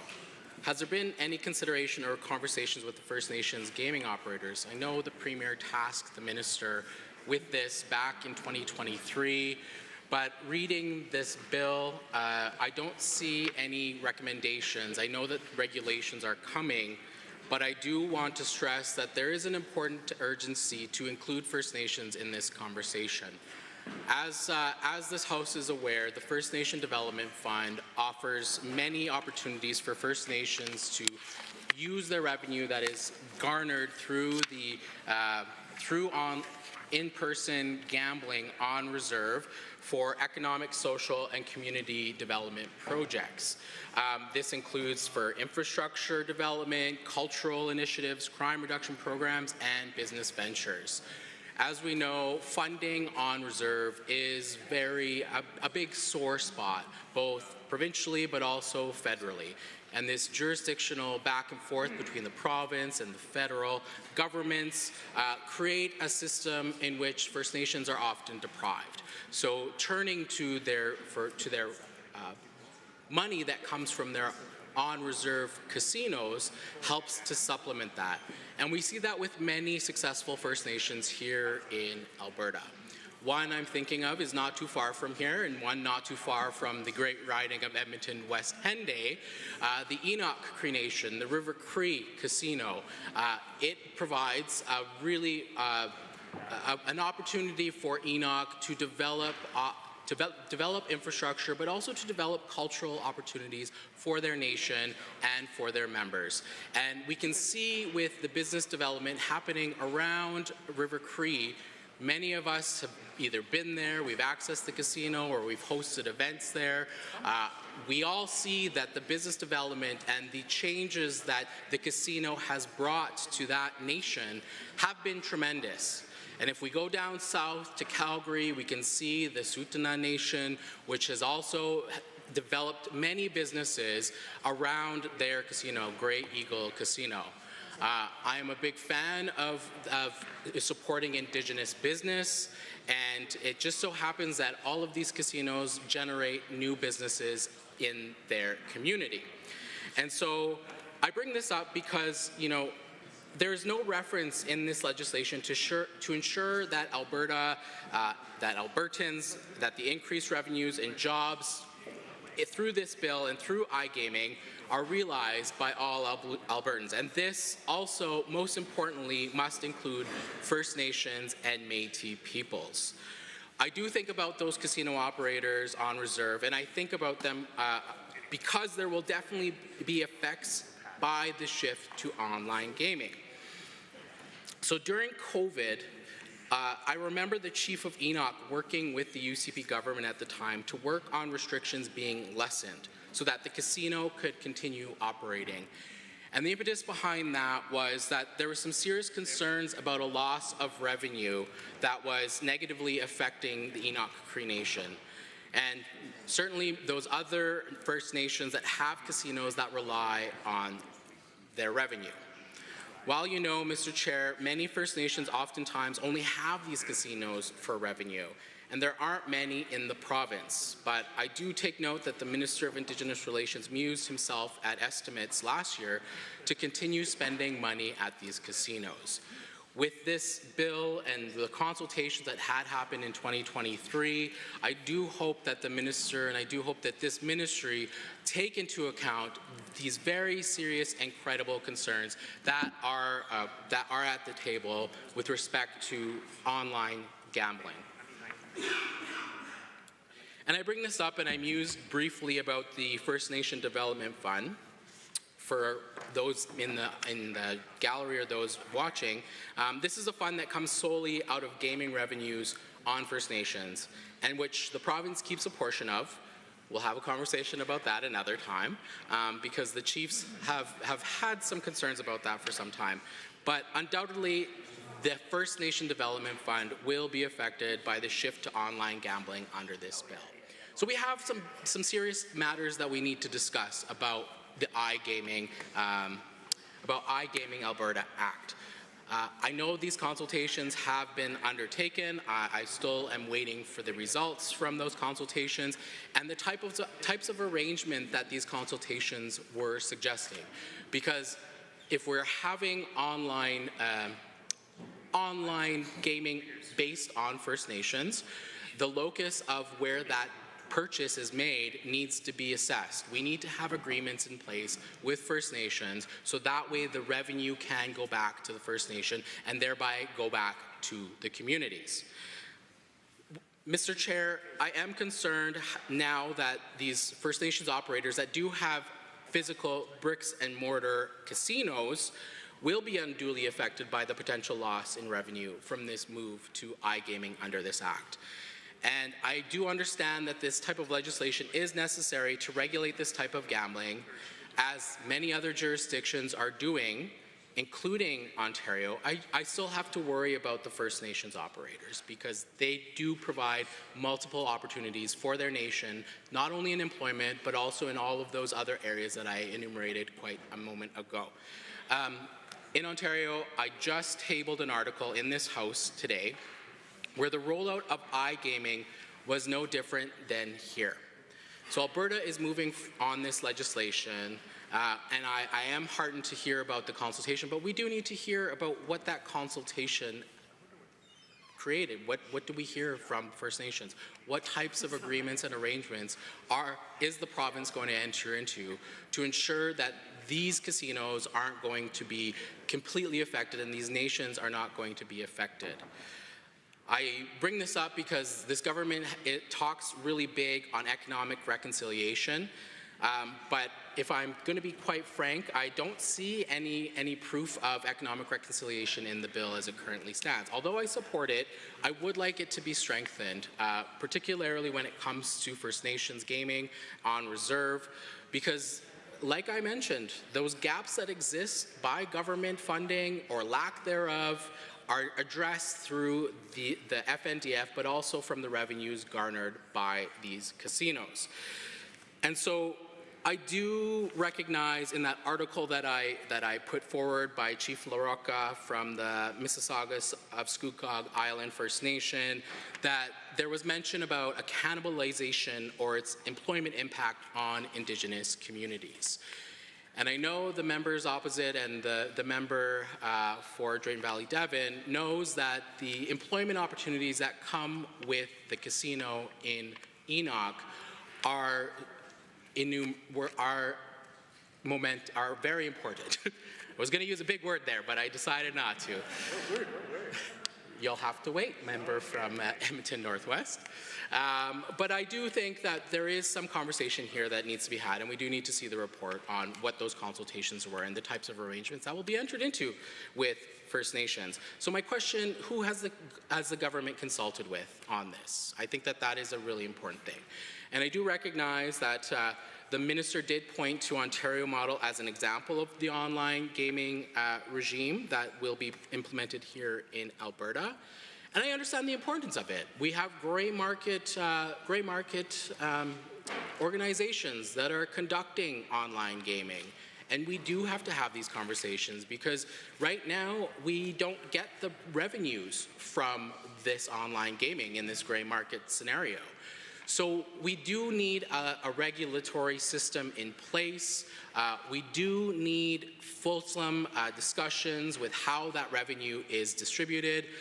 Another question I want to know is, will the General Revenue Fund be allocating dollars to First Nations from a portion of this iGaming? I do take note in the legislation that the minister has that power to identify what is done with the surplus funds. But I also want to see a little bit more with respect to how the General Revenue Fund is allocated for First Nations. Because no doubtedly, way that the amount of people, hopefully not, hopefully the casinos do remain still quite viable, because I know that many of the casinos across Alberta that are run by First Nations, Mr. Chair, are being expanded. They are seeing big growth, but that is because the draw to these communities are that you can participate in supporting Indigenous economy, which is something that I truly value and appreciate. And I bring all this up too because I also tabled earlier today the case of Pamajiwan. This is a Supreme Court of Canada decision where high-stakes gambling was unallowed on reserve. This is a seminal decision from the Supreme Court of Canada that as first-year law students or law students that are studying Indigenous law, it is one that you have to read. And what the Supreme Court of Canada did was identify that high-stakes gambling was not a right under self-government for Indigenous nations. And while the facts are different to this today and the comments about iGaming here in Alberta, I do want to make mention of something that it hits home for me quite specifically. So in 2006 and shortly before that, Alexander First Nation, my First Nation, had created a data center with the intentions of allowing and expanding iGaming in this province. And one thing, and quite fortuitously, the former chief at the time dropped by my constituency office today, right before coming to the legislature, and we had a conversation about this. So the server farm that was developed on this old arena in the community, I remember running around there as a little one and watching my dad play. Me and my cousins were actually just talking about how we would go run up to the top. I didn't actually, because I was a good kid, but my cousins would go up to the top, and there was a viewing site where they would watch hockey down below in the old arena. But as years gone on and lack of investment and support from the governments of the day, the arena fell into disrepair. And so the nation at the time had decided to repurpose that old arena to create a state-of-the-art data center. And the data center was intended to be this server farm for online gambling. At the time, in 2006, the premier of the day, Ed Stelmach, did have conversations with the chief. There were plans to move this forward, and everything was trying to be done above board. But at the time, in 2006, the Alberta government specifically says that they were not able to enter into an agreement for iGaming. And so this was years ago, almost 20 years now, that we were having these conversations, but now we're having them today. And I am heartened to hear that we are moving forward with First Nations, but we do need to be explicit in the legislation. We do need to be explicit in the regulations, and this is my comment to the minister. It is a good bill, but we need to do better. We need to, in our regulations, we should be addressing First Nations, and I thank you for, I thank you for having those conversations in 2023 and moving forward. But let's make sure that the regulations are strong. Let's make sure we are including all of those operators that might lose some dollars through the FNDF, including nations like mine who were hoping to do this back in 2006. Now we would have that opportunity. There are many nations out there that have these surplus buildings where they could host online gaming. Right now, that is an issue for rural communities. Access to broadband internet, high-speed internet is still a concern for rural communities. So right now we are acknowledging that these urban centers, small, mid-sized cities, and nations that are nearby them will be the only ones that benefit from this and from high-speed internet. So we do, with this bill, we also have to talk about investments to broadband internet. And I note that this government acknowledged that as well as something that needs to be done for rural Alberta, but we need to see action. I know that many First Nations in Alberta are still struggling with access to internet, heck, let alone fresh and clean drinking water. But I digress. We still need to have that conversation about the internet, because I know that there are many First Nations, especially in remote communities, that could benefit from this regime. So I do hope that we have that conversation about how we can benefit all Albertans, including First Nations in Alberta, because that is a helpful way of ensuring economic reconciliation is done in a good way. I would also like to just acknowledge that there's still some work that needs to be done with respect to minors accessing gaming. And I know that it's been addressed in here quite explicitly, but it's hard on the internet. I grew up with the internet. I know exactly like how you can get around the putting in the age, how you can get around many other things. And we need to have that conversation about what does that regulatory framework look like when it comes to protecting minors. Because from the data that we have, 65% of Canadians aged 15 and older are doing online gaming. They are accessing it.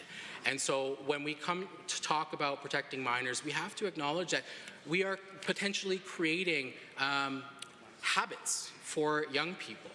We do need to have a consideration for how we educate our kids to not rely on gambling in negative ways. We also recognize that 2% of the people that do access online gambling do form habits that are addictions.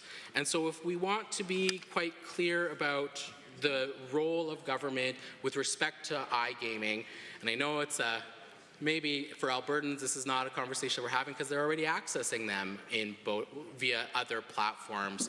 But I am heartened to see that Play Alberta has good revenue.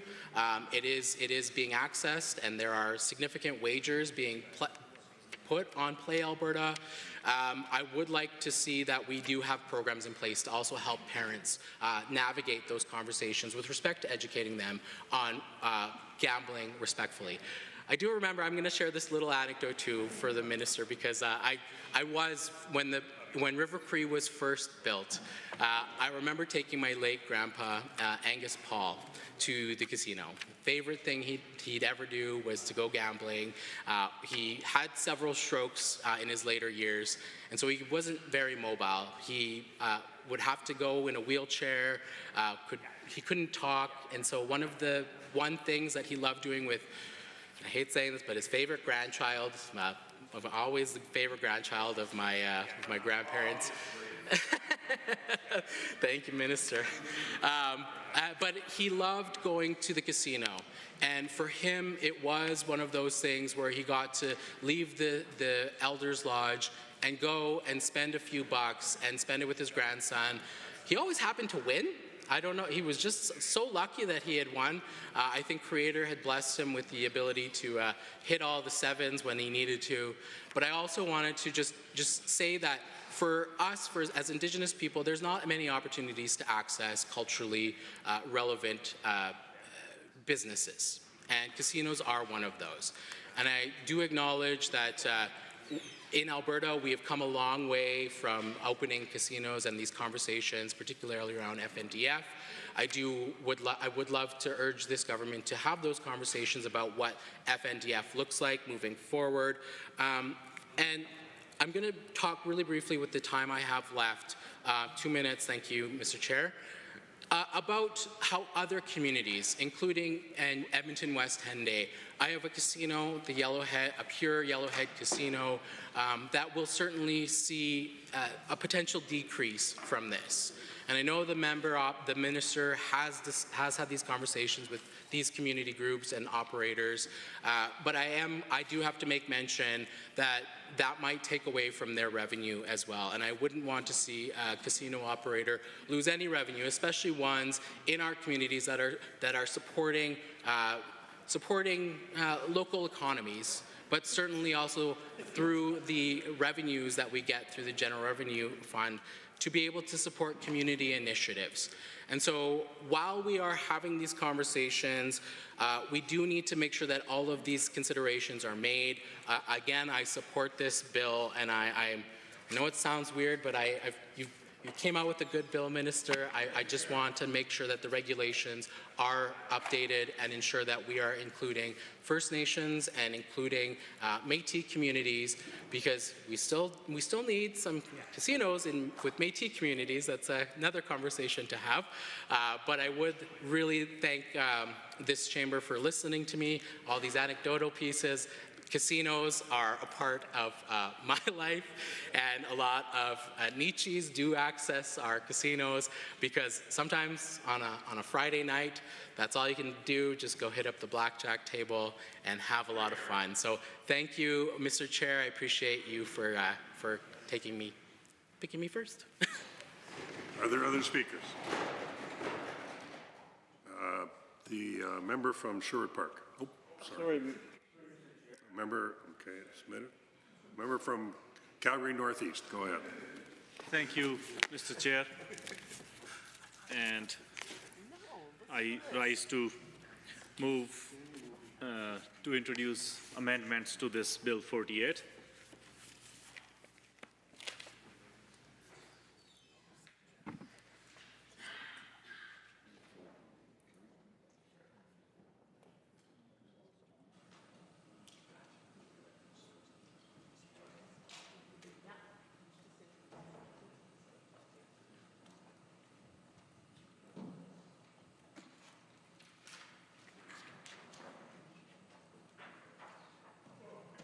Could you read out the amendment while it's being distributed?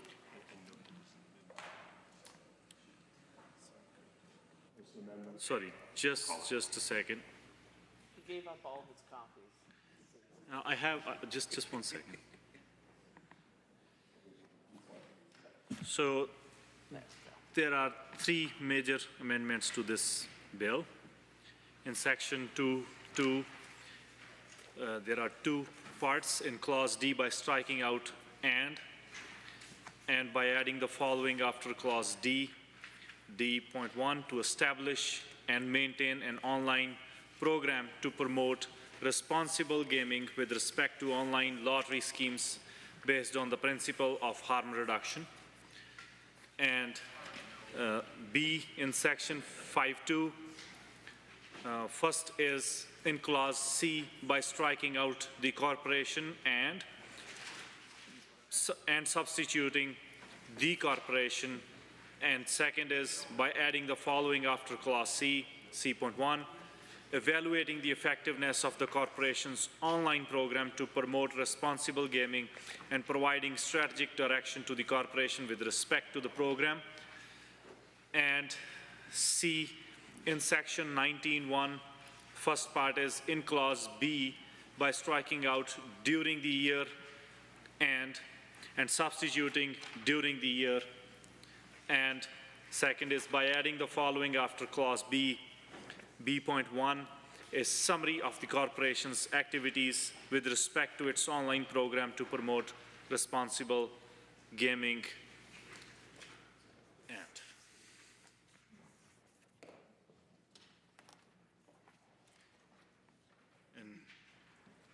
Can I continue with my comments, Mr. Chair? Thank you, Mr. Chair, for giving me this opportunity to introduce these important amendments. Mr. Speaker, Mr. Chair, today I rise to speak in support of critical amendments that I am proud to introduce to Bill 48, the iGaming Alberta Act. At first glance, this bill appears to set up a shiny new corporation to expand online gaming opportunities in our province. But a deeper look reveals a glaring omission, an omission that risks gambling with the well-being of Albertans. Because, Mr. Chair, while this government is very keen to profit from online gambling, it has somehow forgotten to build in the most important protections for the people who will be impacted. Families, youth, seniors, and vulnerable Albertans who are at risk of gambling harm. My amendments today seek to correct that dangerous oversight. They introduce 3 essential pillars. The first one is a dedicated harm reduction-based responsible gaming program. Second one, mandatory independent evaluation of that program's effectiveness. And third is annual public reporting on the activities, corporations' harm reduction activities. Mr. Chair, without these amendments, Bill 48 is not a responsible thing, and it is important that all members of this Assembly should have a deeper look at these amendments. And I urge everyone to support these amendments to strengthen this bill.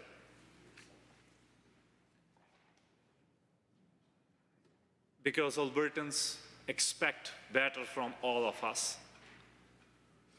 And it is our job to make sure that Albertans are protected and well served. And let me share with the House that why these amendments are necessary. And let me speak first about why these amendments are so important. Online gambling is not like traditional gambling. It is not like traditional casinos. Online gambling is faster, more addictive, more accessible, and more anonymous. And studies from across Canada, from the Centre for Addiction and Mental Health, from the Responsible Gambling Council, from Gambling Research Exchange Ontario, all tell us one same thing. Online gambling carries a far higher risk of addiction and harm than in-person gambling. They all tell us the one same important thing. The Responsible Gambling Council found that online gamblers are 4.5 times more likely to experience gambling problems than land-based gamblers. The Canadian Centre on Substance Use and Addiction has warned that as online platforms grow, so too does the risk of youth addiction, financial problems, and mental health issues.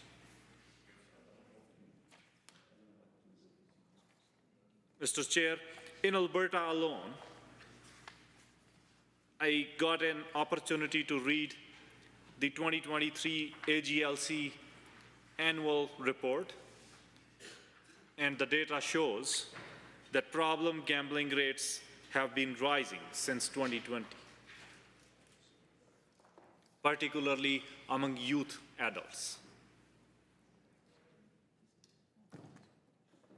And this Bill 48 says nothing about protecting Albertans from that rising tide of harm.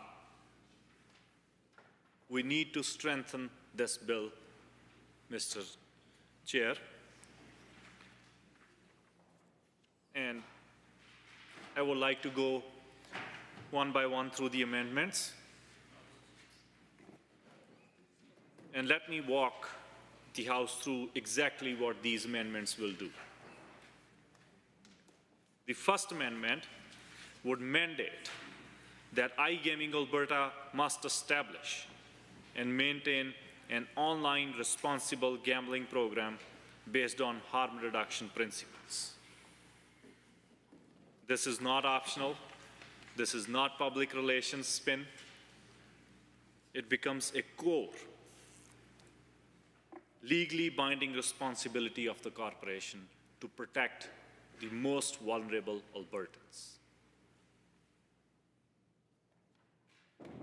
The second one requires that the corporation's board of directors evaluate the effectiveness of that responsible gaming program and provide strategic direction to improve it. Not just once, not just when convenient. It must be ongoing, it must be strategic, and it should be taken seriously.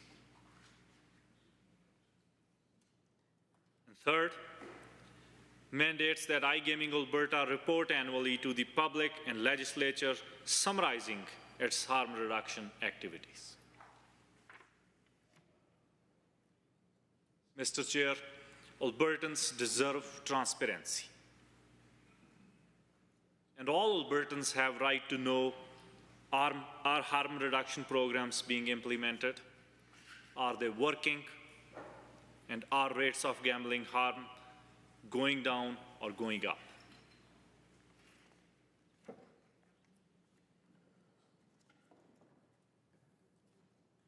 Mr. Chair, it is deeply important that all members of the House should look into these amendments without making these a political, ideological issue. It is about protecting the lives of Albertans, protecting the future of the young adults in Alberta. It's about protecting their financial future as well. It's about protecting their mental health issues as well. And being a student of public policy, I believe that the basic idea of any public policy should be to ensure that the policy must serve the people it is designed to do. And the basic process of public policy is to design it, to implement it, and to evaluate it. And if there are gaps, those gaps must be addressed and fixed. And that's exactly what these amendments are.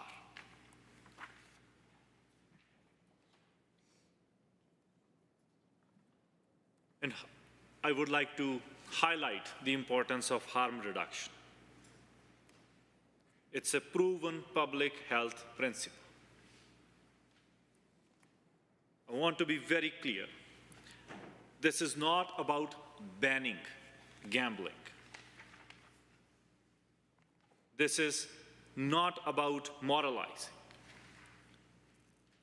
This is about public health. This is about harm reduction, a principle that every major health authority in the world endorses. And harm reduction is not a radical idea. It is a basic idea. If you can't eliminate a risky behavior, you mitigate the risks to protect people's lives, health, and dignity. And we use harm reduction in alcohol regulation. That's why we have minimum drinking ages and responsible serving laws. We use harm reduction in smoking. That's why we have warning labels, smoking bans. We use harm reduction in opioids. That's why there are supervised consumption services and addiction treatments. Why then, Mr. Chair, would we open the floodgates to online gambling without a harm reduction framework?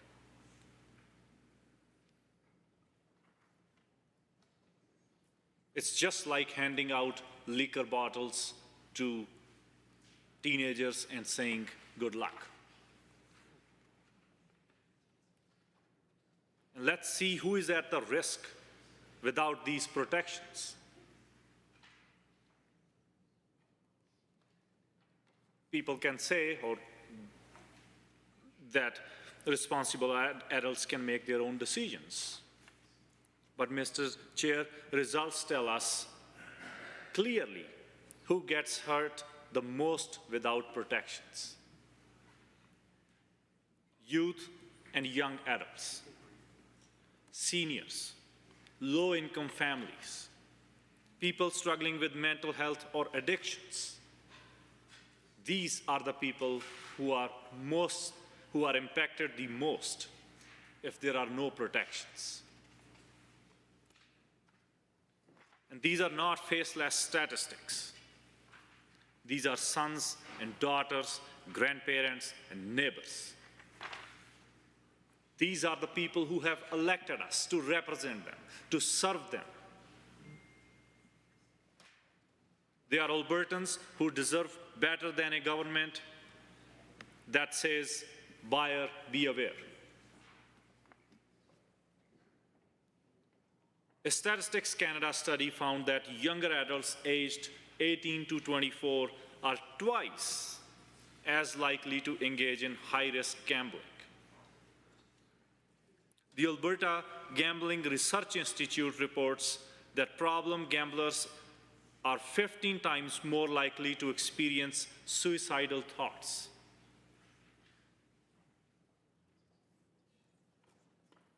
This is why I am highlighting repeatedly about the importance of these amendments.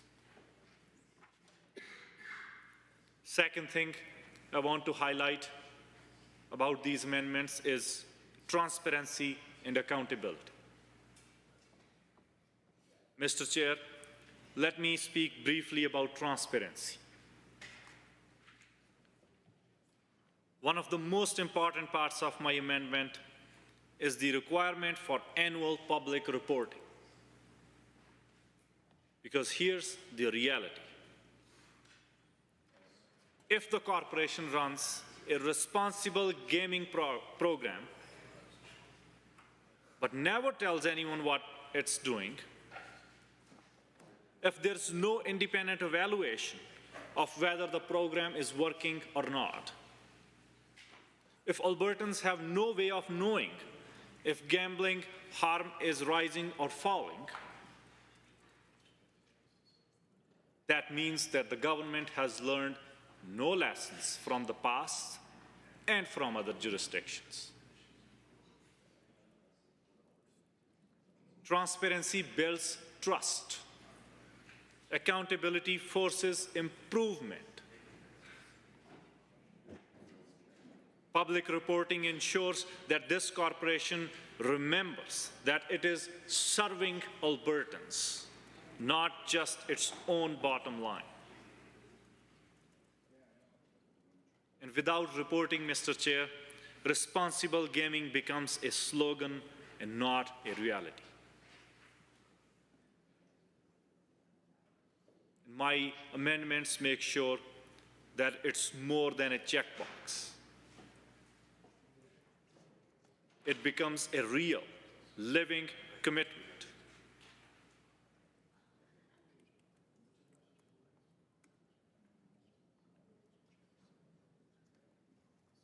Mr. Chair, before I close, let me spend a few moments talking about the cost of inaction.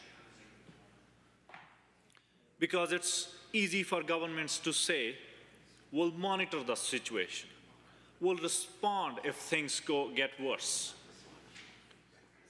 But, Mr. Chair, when it comes to gambling harm, waiting costs lives. Waiting means more families falling into debt. Waiting means more kids growing up in homes hollowed by financial instability. Waiting means more people facing mental health crisis alone.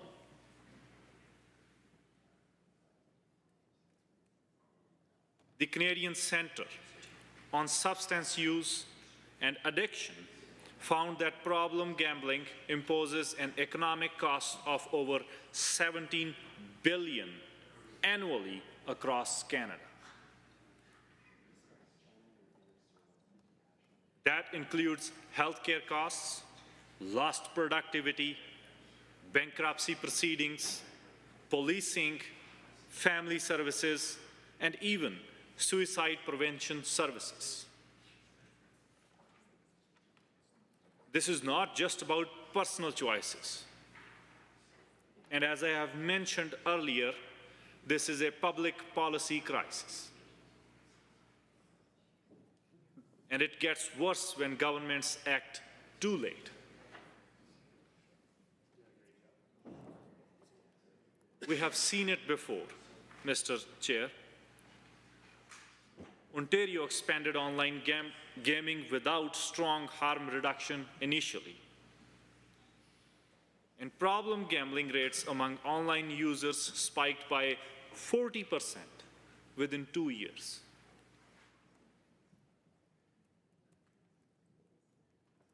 Quebec's online gaming regulator was forced to ramp up responsible gaming after a surge in addiction-related ER visits. So I request all members to please support these amendments. Are there others who wish to speak to Amendment A1? Minister of Red Tape Reduction, or Service Alberta and Red Tape Reduction. Go ahead. Thank you, Mr. Speaker. I'd like to thank the members opposite for their comments. I'd like to thank the member from West Henday. Did I get that right? West Henday, for his comments. I'll admit I was holding my breath as I wasn't sure the direction he was going to go, but it was clear that he got it. My fear through all of this would be the people that didn't get it, the people that thought we were bringing online gambling to Alberta. And we're not. Online gambling is here.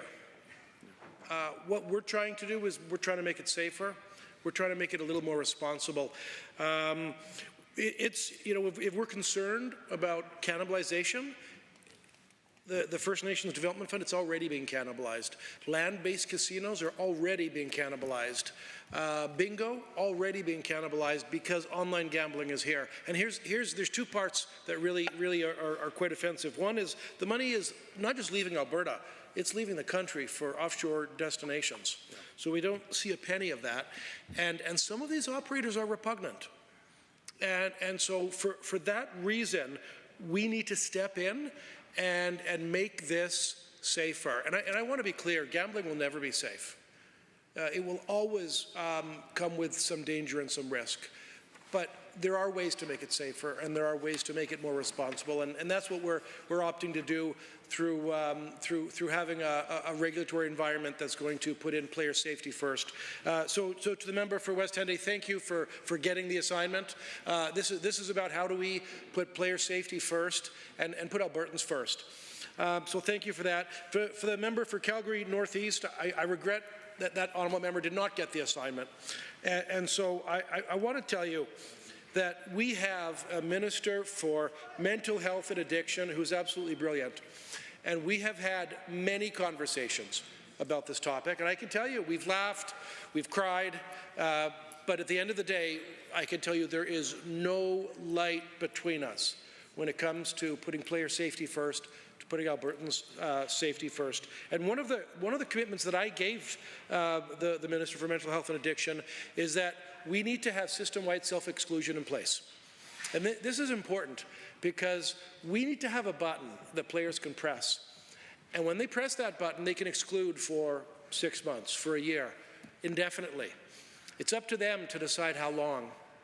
But here's the thing, when they press that button, they can't get up in the morning with some remorse and take away what they just did. That holds. That self-exclusion will be in place, and it will be system-wide through the online gaming sites, through land-based casinos, through racing entertainment centers.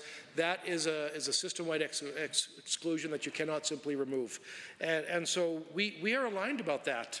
But here's why I'm going to ask the members not to accept these amendments, because this legislation is just enabling legislation. It's enabling us to build the Alberta iGaming Corporation, to give regulatory authority to the AGLC, to define things such as you have to be 18 in order to gamble, those type of things. But we're not putting the player safety in legislation, because if we want to make any changes to player safety, if we think that we don't go far enough, well then we would have to actually amend the legislation. And so my encouragement to all members is that we don't want to put player safety in legislation, we want to put it in regulation, so that if we see something that we want to turn around on a dime, we're able to do it through an order in council, not a new piece of legislation. So I'm saying this to make the conversations shorter around this room. We don't have to debate player safety, gambling responsibility. There is no light between us. I assure you, we are all 100% aligned. We have a fiduciary responsibility to put Albertan safety first, and that is what we are going to do. But we're going to do it in the most efficient and effective manner possible, and that's through regulation, so that if we have to make any changes, we can turn it around on a dime. And so by accepting these amendments, we're acknowledging that the player safety and responsibility is going to go in legislation, and that's just going to tie our hands, and it is not in the best interest of Albertans. So my ask of everyone is to please turn down these amendments and recognize this is simply enabling legislation, and that we will be coming forward with a suite of responsibility measures that put player safety first. That's good. Thank you. Thanks. Are there others that want to speak to Amendment A1? A member from Sherwood Park, go ahead. More than stretching. Yeah, thank you, Mr. Chair, and I'm happy to rise to speak to this bill, and glad we have this here debate. I know members from the other side probably are anxious to get out there and help their friend Jason Kenney get elected as leader of the Conservative Party of Canada, but we have to stay in here, finish some debate on an important matter. And I'm glad the minister got the assignment, trademark. He got the assignment, trademark. MLA for Sherwood Park. I want to thank the minister. I want to thank the minister for bringing this bill forward, and also for giving us the opportunity to discuss, online gaming, because I think the minister sits in Service Alberta and Red Tape Reduction, but really we might want to consider as an assembly or as a cabinet that they consider him the minister of sin taxes, because this is the realm that he lives in, and these are very heavy conversations, an important debate that has to happen in a society, Mr. Chair. I know we're listing all the things that have been brought forward, and I really want to appreciate the member for Calgary Northeast, who's brought forward, I think, an excellent amendment that has addressed some more guardrails to bring around this bill.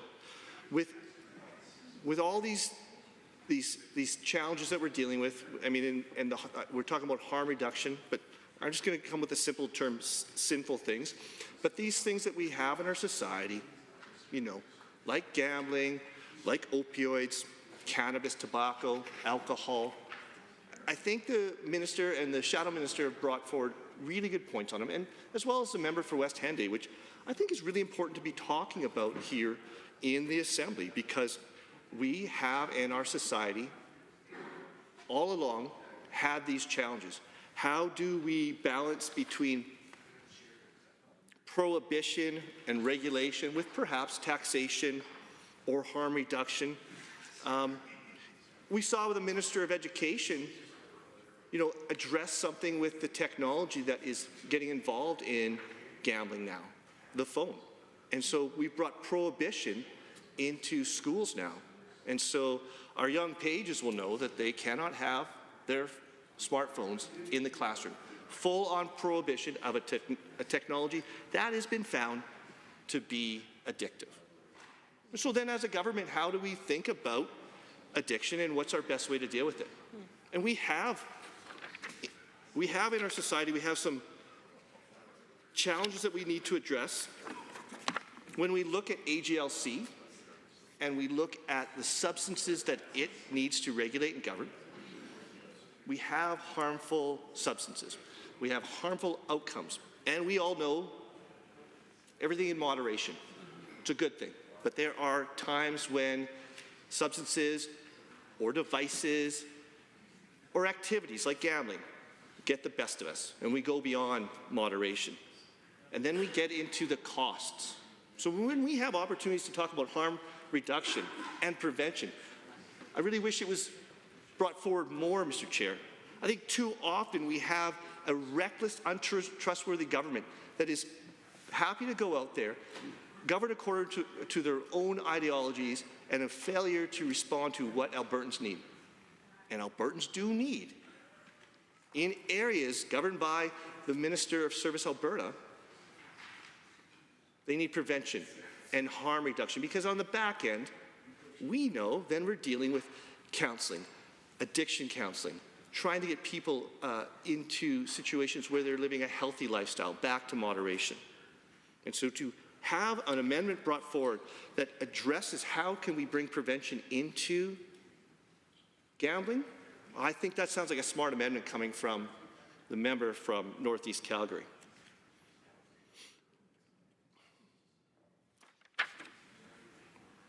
I'm concerned about the addictive costs, the cost of addiction.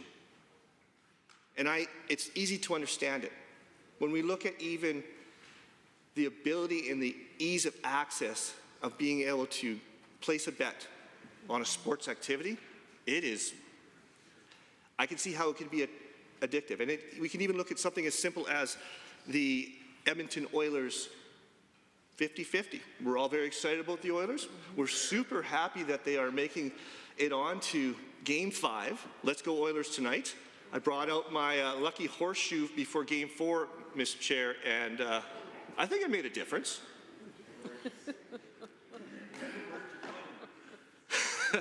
Thank you for that question from the member from Calgary Buffalo. But I just rang the lucky horseshoe, and it made a difference. Or I felt it did.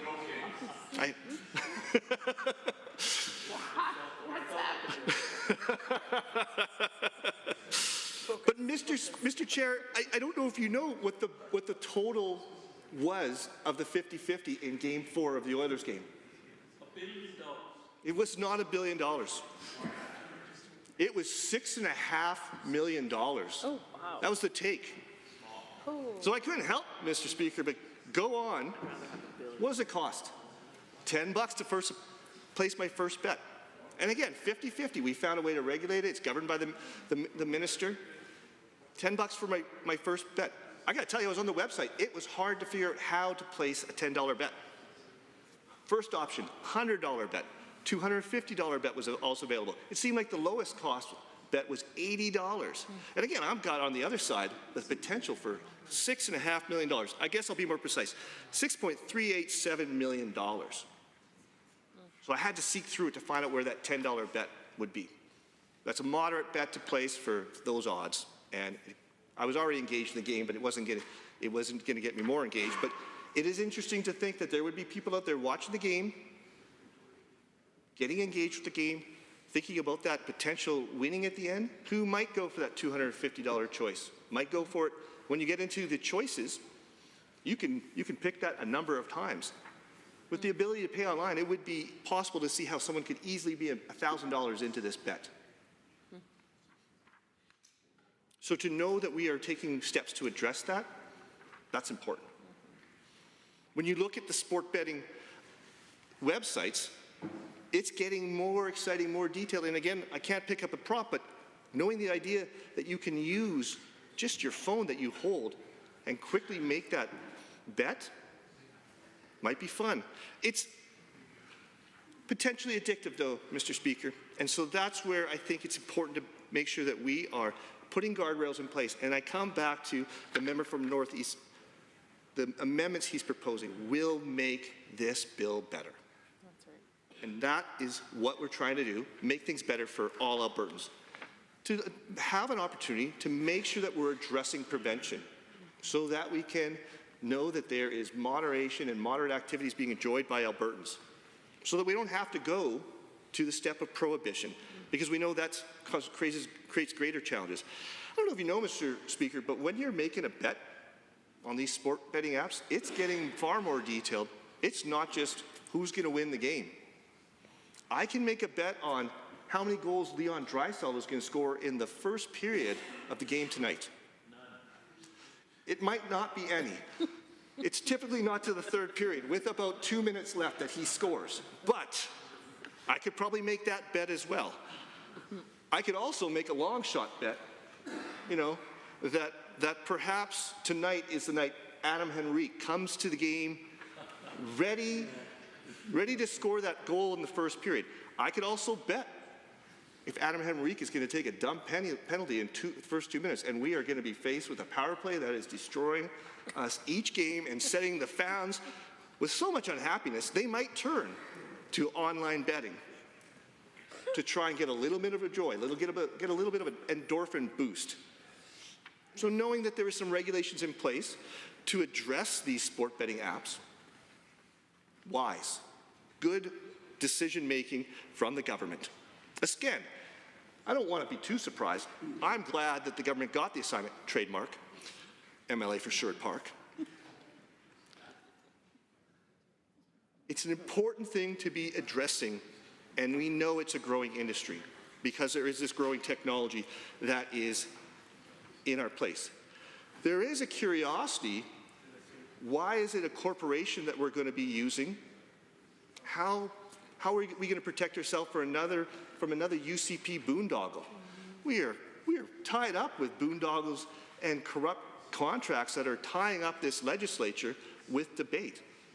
And so many are being brought forward.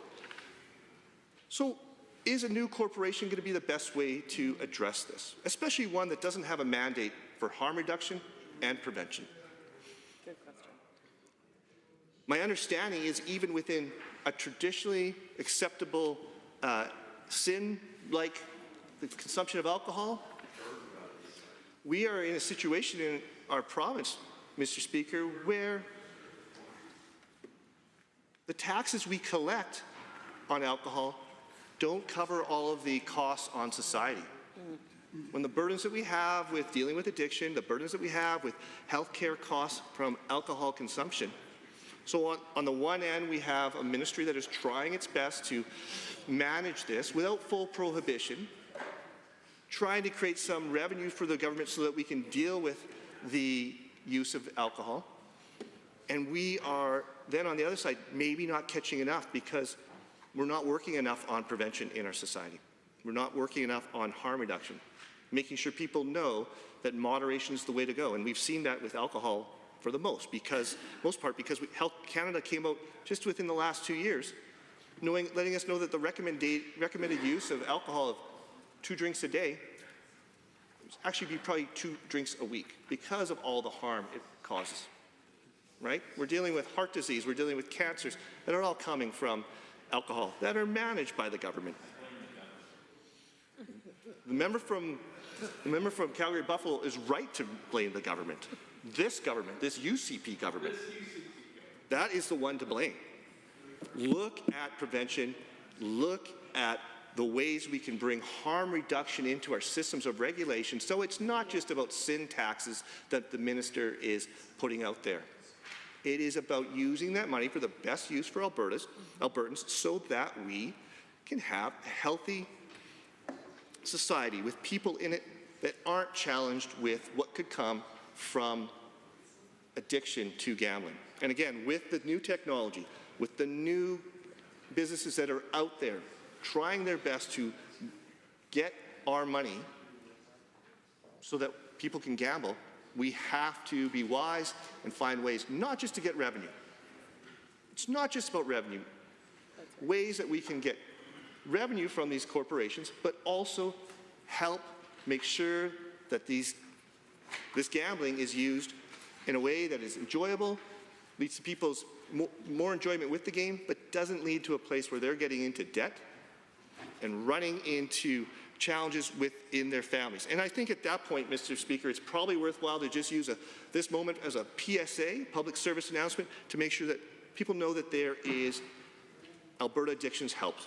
There's helplines provided by health services. You can reach them at albertaservices.ca. You can also call 1-866-332-2322 if people are feeling stressed by the debts they are getting from the overconsumption of gambling or any other substance. Make sure that they try to reach out for addictions help within our province.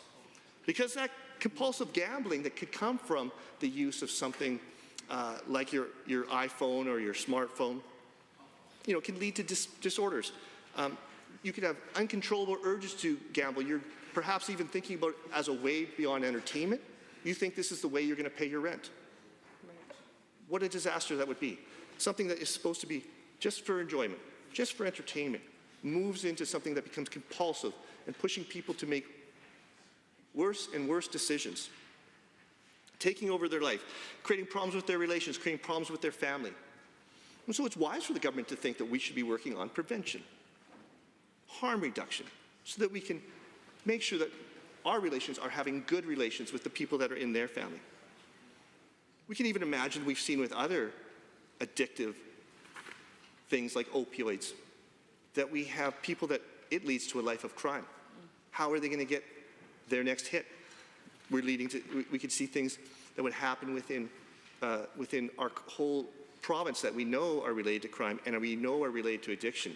And are we working on prevention enough? I think, Mr. Speaker, I know the answer to that. We are not working on prevention enough. We are not working on harm reduction enough.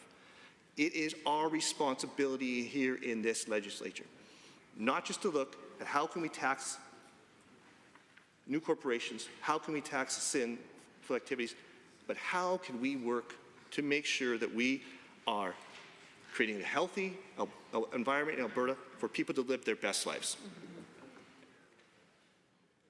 I would hate to think anybody here is preoccupied with gambling. I think what we're mostly preoccupied with is whether Jason Kenney is going to be running to be leader of the Conservative Party of Canada. But I want you to return you back to the legislature. This is where work needs to be done. Work needs to be done here, members.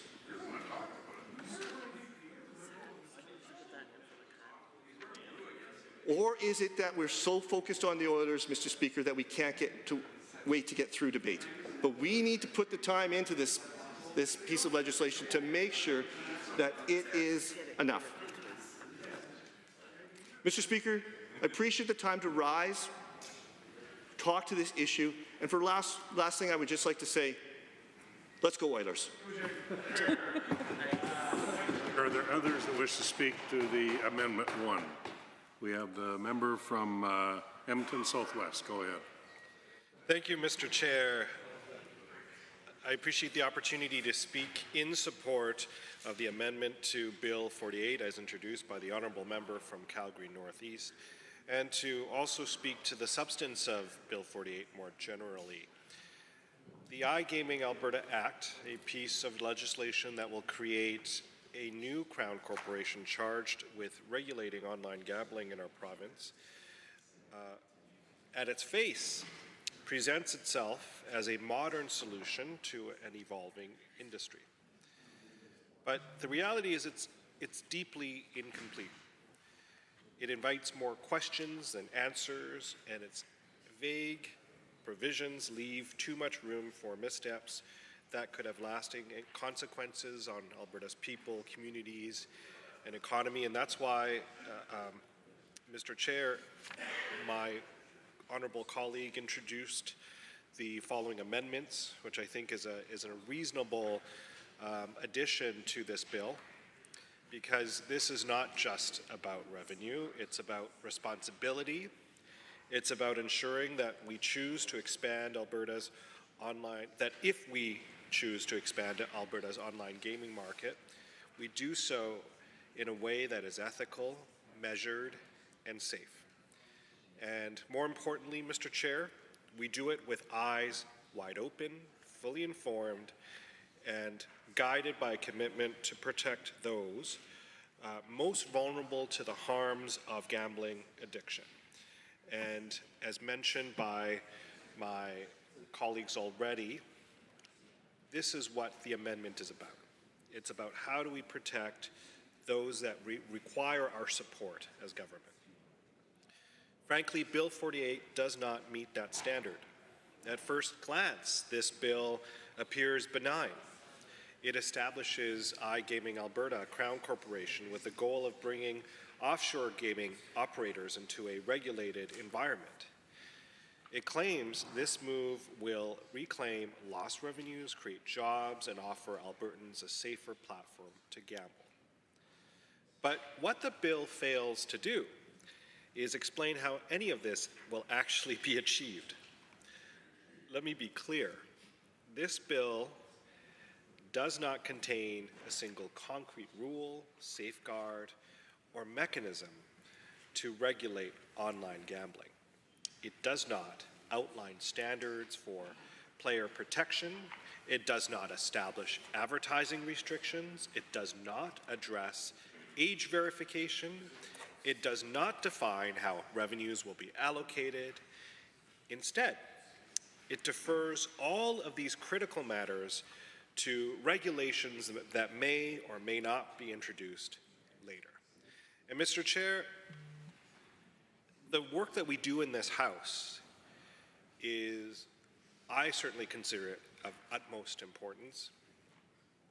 The debates, the dialogue that we should have in this House is not meant to just be a part of a box to check or something that is purely ceremonial. The process of bill debate is intended to make the bill better. And so for the government to simply defer all of the critical matters to regulation later, I think is a way to circumvent robust debate, and it undermines the foundations of democracy.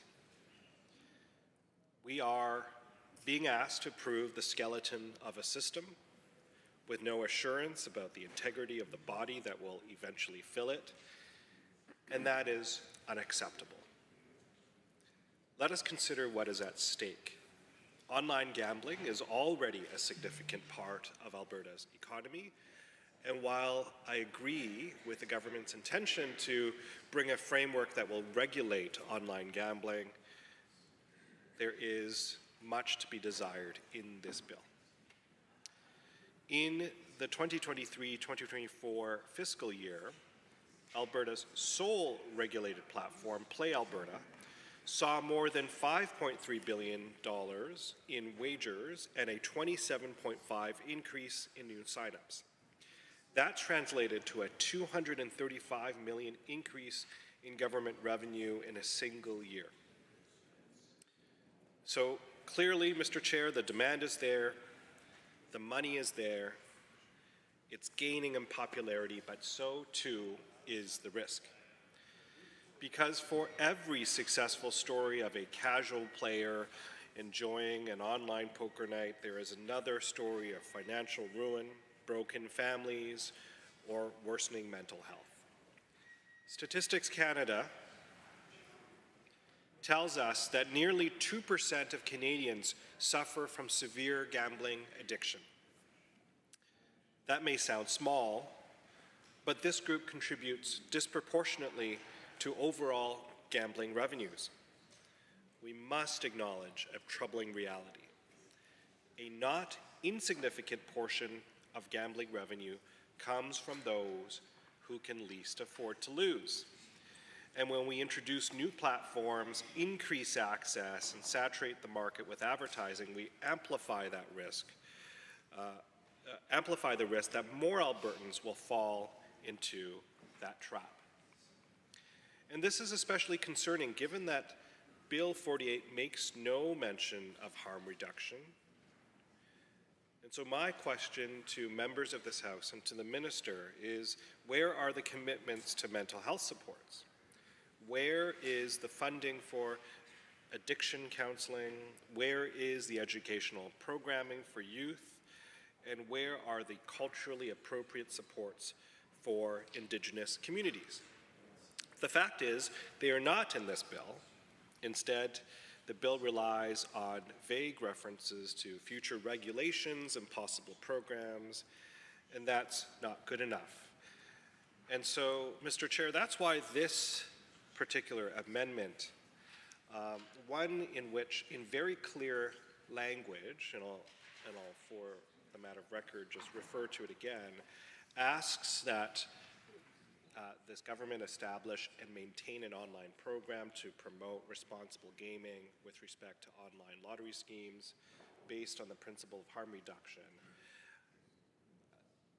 This is a very, very reasonable, common sense addition to this bill to ensure that this bill actually has somewhat of a framework to guide not only the actions of government, but to ensure that Albertans are protected going forward.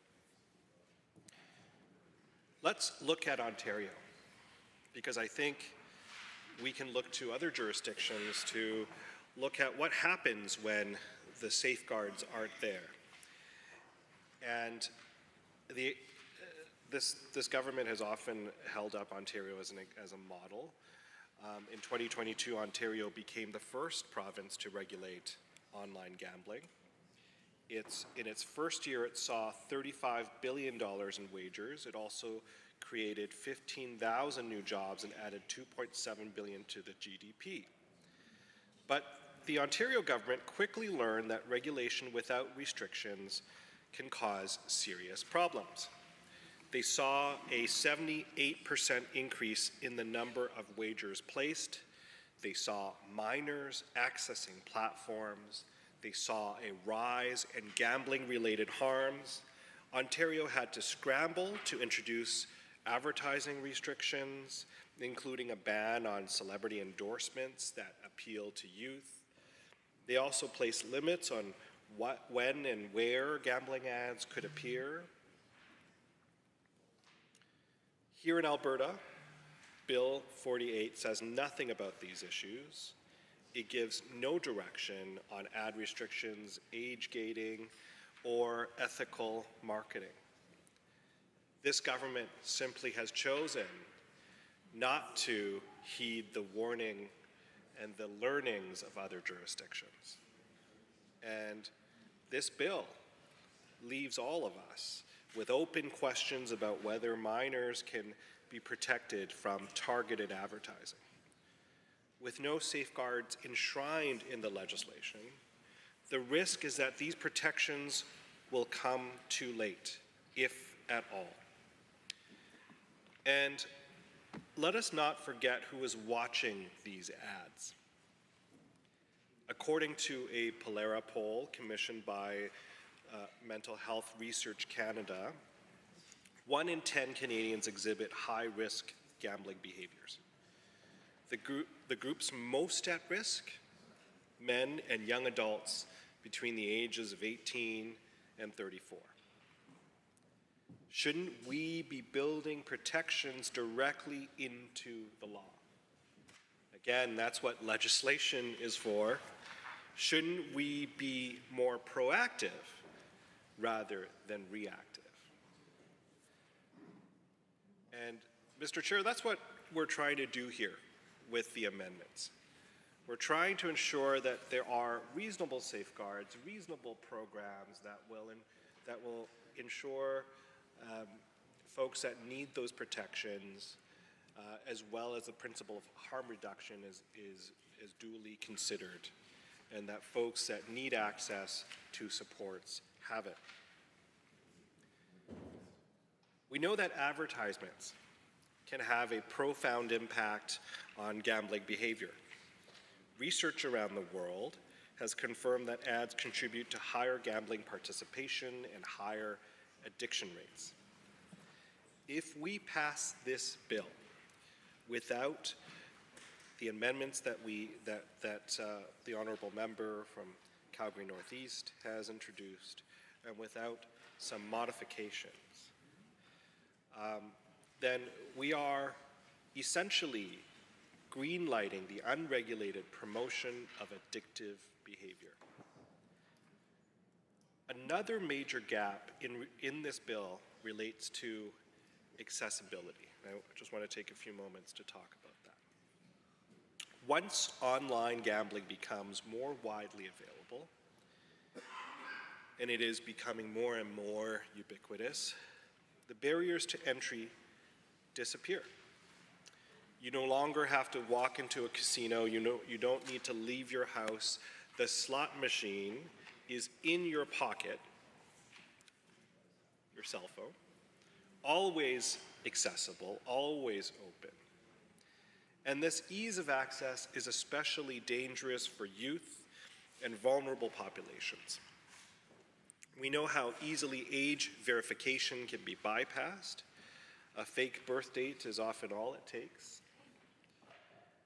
And so what mechanisms will iGaming Alberta implement to ensure minors are not accessing these platforms? Again, the bill offers no answers. And what about enforcement? Even in Ontario, many offshore gambling sites continue to operate outside the regulated system.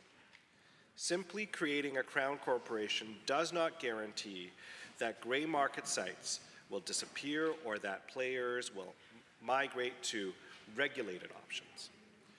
What strategies will the Alberta government use to encourage compliance? What penalties will exist for non-compliant operators? What authority will iGaming Alberta have to take action? Again, Bill 48 remains silent. Let us also, in this House, let's talk about community impact. Currently, many Alberta charities and First Nations depend on proceeds from land-based gaming, including charitable casinos and slot machines. The First Nations Development Fund, in particular, is funded through slot machine revenue and provides grants for infrastructure, cultural programs, and crime prevention. As more players shift to online gambling, there is a serious risk that these revenues will decline. Yet, Bill 48 does not guarantee any replacement funding. It does not allocate a share of online gambling revenues to Indigenous communities or charities. It does not even acknowledge the problem, Mr. Chair. How can this government introduce a bill of this magnitude without consulting those most impacted by this shift? We need to hear from Alberta charities. We need to hear from Indigenous leaders. We need to hear from families and educators. Mr. Chair, it appears very clearly that this bill needs a lot of work. It needs a lot of work, and this legislative process now in Committee of the Whole is intended to make this bill better. And so as we move forward with this bill, with this legislation of this kind of scale, we must do so with a commitment to equity. We must ensure that the benefits of regulated gambling are shared widely, not just in government coffers. Which brings me to another concern, another question, and that's the allocation of revenue. Bill 48 directs surplus funds to the General Revenue Fund with no specific commitment to where that money will go. We don't know whether any of the dollars derived from this will be reinvested into harm reduction programs, into public health, into community-based supports, or will it simply disappear into general spending? A truly responsible bill would designate a portion of online gambling revenues for responsible gaming initiatives, mental health and addiction services, education and public awareness campaigns, community programs for youth and families. And this is what this amendment aims to address, to ensure that there is an online program to promote responsible gambling. We need to embed these priorities into the legislation itself, not leave them to chance, into a regulatory process that lacks any transparency or accountability. And Mr. Chair, I want to take a moment to speak directly to the people of Alberta. If you're someone who gambles responsibly and enjoys it as entertainment, I hear you. This is not about taking that away. If you are someone who has experienced gambling addiction or knows someone who has, I see you. This legislation must do more to protect you. If you are a charity leader or First Nations representative, I stand with you. Your voices must be at the table. And to this government, I say, let's do better. Let's do better. Regulation is not just about collecting revenue, it's about setting standards. Thank you, Mr. Chair. Thank you. Any others wishing to speak on Amendment A1? Calgary Buffalo. Thank you very much, Mr. Chair, for the opportunity to address Bill 48, iGaming Alberta Act. So read through the bill, of course, and want to say that I think my colleagues' amendments are reasoned and reasonable, and I heard the minister speak to the fact that this is enabling legislation that the Lieutenant Governor and Council will provide a lot more information to through regulation once this bill, if passed. I think the amendments that my colleague put could fit very easily into the bill that's before us. And I say that because there's some of the same language in some of the bill as my colleague has used. He talked about establishing, maintaining an online program to promote responsible gaming with respect to online lottery schemes based on the principle of harm reduction. And I think if you look down on page 19, you can see some of the standard requirements referred to in subsection 1 that would be enabling legislation. And some of that, it speaks to protecting players, and that's G, and A is prohibiting or restricting certain persons from entering an iGaming site or playing an online provincial lottery. There's the same kinds of ideas in both the amendments and what's listed here in Bill 48 on page 19 with respect to further regulations that are going to get fleshed out in the future.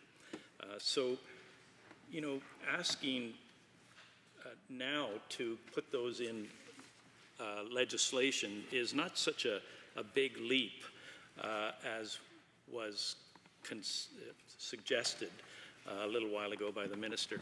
And I think the minister's comments about being a little more responsible, being safer, having player safety first, is exactly what's proposed in these amendments.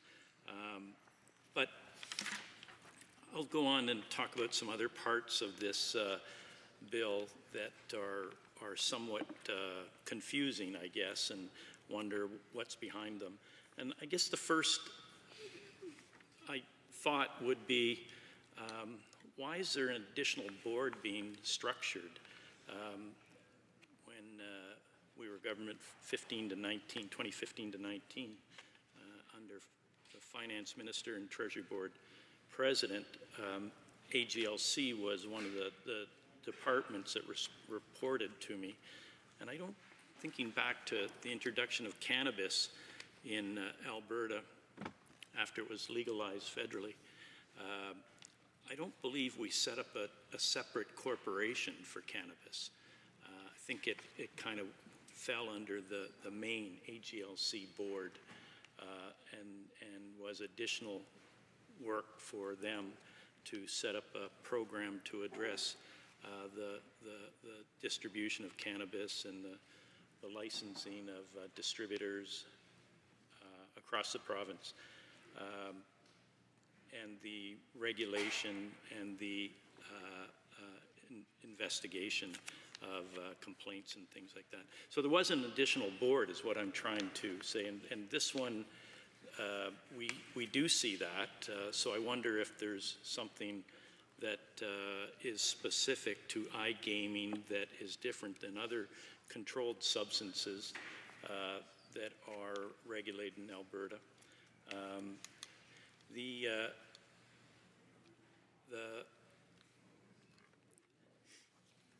Another thing that I didn't see identified in here, and maybe the minister can address it, is, and some of my colleagues has been spending time on it, it's around the research around addictions. And there was a team that was funded through AGLC profits, I guess, or revenues, and it was located, I think, at U of L and U of A, potentially at U of C too, and they would provide feedback and relevant research on addictions related to alcohol and cannabis, and give that to the board of AGLC so that we could together, or the board could provide a solid framework around what would be best protective of individuals who are using those products in this province. And I think it's an omission that there's no reference to any of that work that's currently done, nor potentially an increase to that team that provides that support. You know, I do see in here that there's talk about social responsibility, consumer protection, any other matter that the LG will provide by way of regulation. But I think it would have been more, perhaps comforting is not the word, more clear and transparent that getting into gaming, there, as my colleagues and I have kind of argued, there are people who will be quote unquote losers as a result of being involved in perhaps heavy gaming to the point where they're affecting their own lives, their families' lives, and they'll need some support. But we're not seeing any of that talked about in terms of additional supports to the research that's necessary to be able to provide the best kind of gaming opportunities to Albertans. The other, and I know it's kind of going down the road a little bit, but I think there has been already profits as a result of Alberta getting into gaming. I just think that $235 million in 2023-24, it was counted as revenue to AGLC as a result of getting into gaming. And I just wonder how those revenues come to Alberta. And it looks like a percentage of the revenues that the iGaming sites make themselves is taxed or has to go to the province of Alberta. So potentially those numbers could go significantly higher in the coming years, and haven't really heard from the minister about what will be utilized for what the purpose of those monies will be other than general revenue.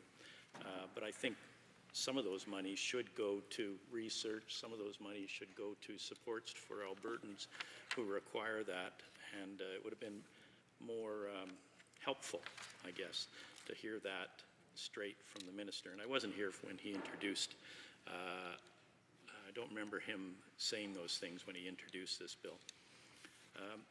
Mr. Speaker, I think I've addressed some of the concerns that I had when I reviewed this bill. Why the separate corporations being set up, why isn't there an introduction of the amendments into the bill, as the bill speaks to some of that already, but this would provide more clarity, as my colleague has done. And I look forward to further discussion as we go forward on this bill. Thank you. Are there any other members wishing to provide comments? Seeing none, I'm prepared to call the question. On Amendment A1, as proposed by the member for Calgary Northeast, are you agreed? Agreed. Any opposed? Opposed. That amendment is defeated. And we have a division call. Call in the members.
Honourable members, an amendment A1 has been called on Bill 48, iGaming Alberta Act. All those in favour of the amendment, please rise.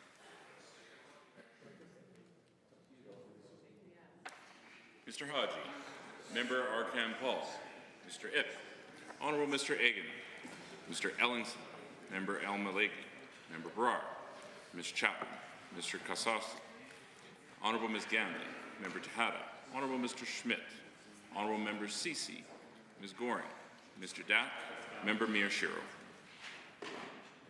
All those opposed to the amendment, please rise. Honourable Mr. Sigurdsson, Honourable Mr. Nicolaides, Honourable Mrs. Schultz, Honourable Mr. Williams, Honourable Mr. Gulish, Honourable Mr. LaGrange, Honourable Mr. Horner, Honourable Mr. Scow, Honourable Mr. Ellis, Honourable Mr. Amory, Honourable Mr. Newdorf, Honourable Mr. Wilson, Honourable Mr. Jean, Honourable Mr. Dreesen, Honourable Mr. Nixon, Mr. Wright, Mr. Rosewell, Honourable Mr. Turton, Honourable Mr. Yassine, Honourable Minister McIver, Mr. McIver, Honourable Ms. Furr, Honourable Mr. Jones, Mr. Getson, Honourable Mr. Nally, Honourable Mr. Long, Honourable Mr. Hunter, Mr. Sear, Mrs. Johnson, Mr. Weed, Mr. Boychenko, Mrs. Petrovic, Mr. Lunty, Mr. Nolan, Honourable Ms. Armstrong, Mr. Mrs. Dick. Armstrong, Mr. Dick. Mr. Dick, pardon me, Honourable Mrs. Armstrong-Humeniuk, Ms. Young, Mr. Bouchard, Mr. Singh, Ms. Lovely. Mr. Chair, total for the amendment 16, total against 38. The amendment is defeated. We are back onto the main bill, Bill 48.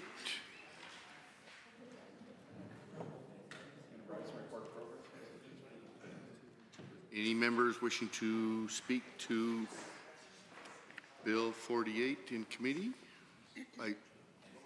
Calgary Beddington. I thought we were doing something different here, but are we adjourning debate? I will move for us to adjourn debate. There we go. Deputy Government House Leader. I move that we adjourn debate. This first day. Okay. Also happy to move that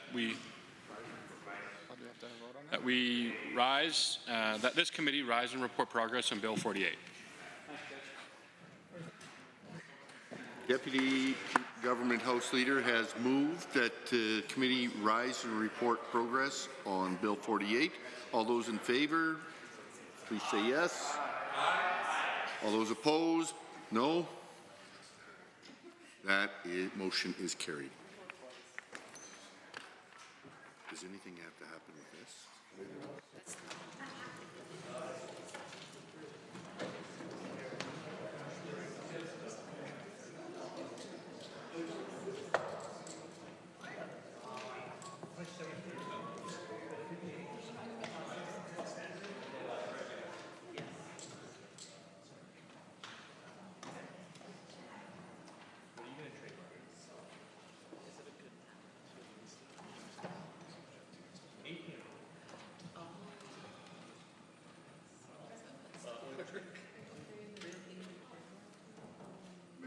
Bonnyville, Cold Lake, St. Paul.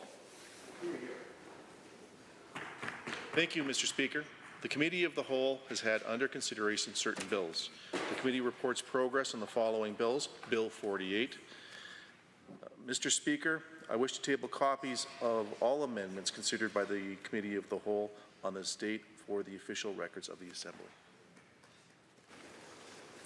Having heard the motion, all those in favour of the report, please say aye. Aye. Any opposed, please say no. That is carried. Orders for second reading, Bill 39, Financial Statutes Amendment Act 2025. Debate adjourned. Honourable Ms. Sigurdsson speaking. Are there any members wishing to speak? Member for Calgary Mountain View.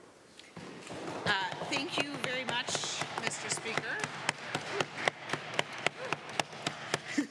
Exciting in here.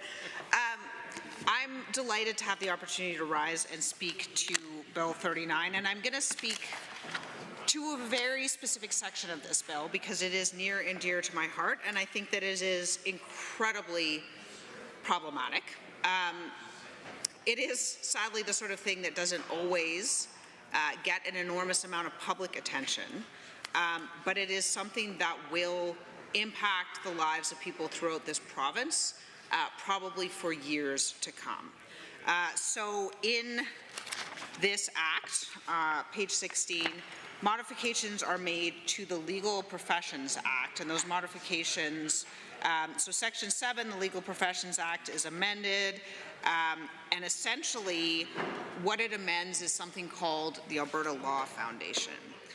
So what is the Alberta Law Foundation? Well, Mr. Speaker, I think it's worth setting out where the money comes from to explain why it isn't the government's money and they shouldn't be appropriating it in this way.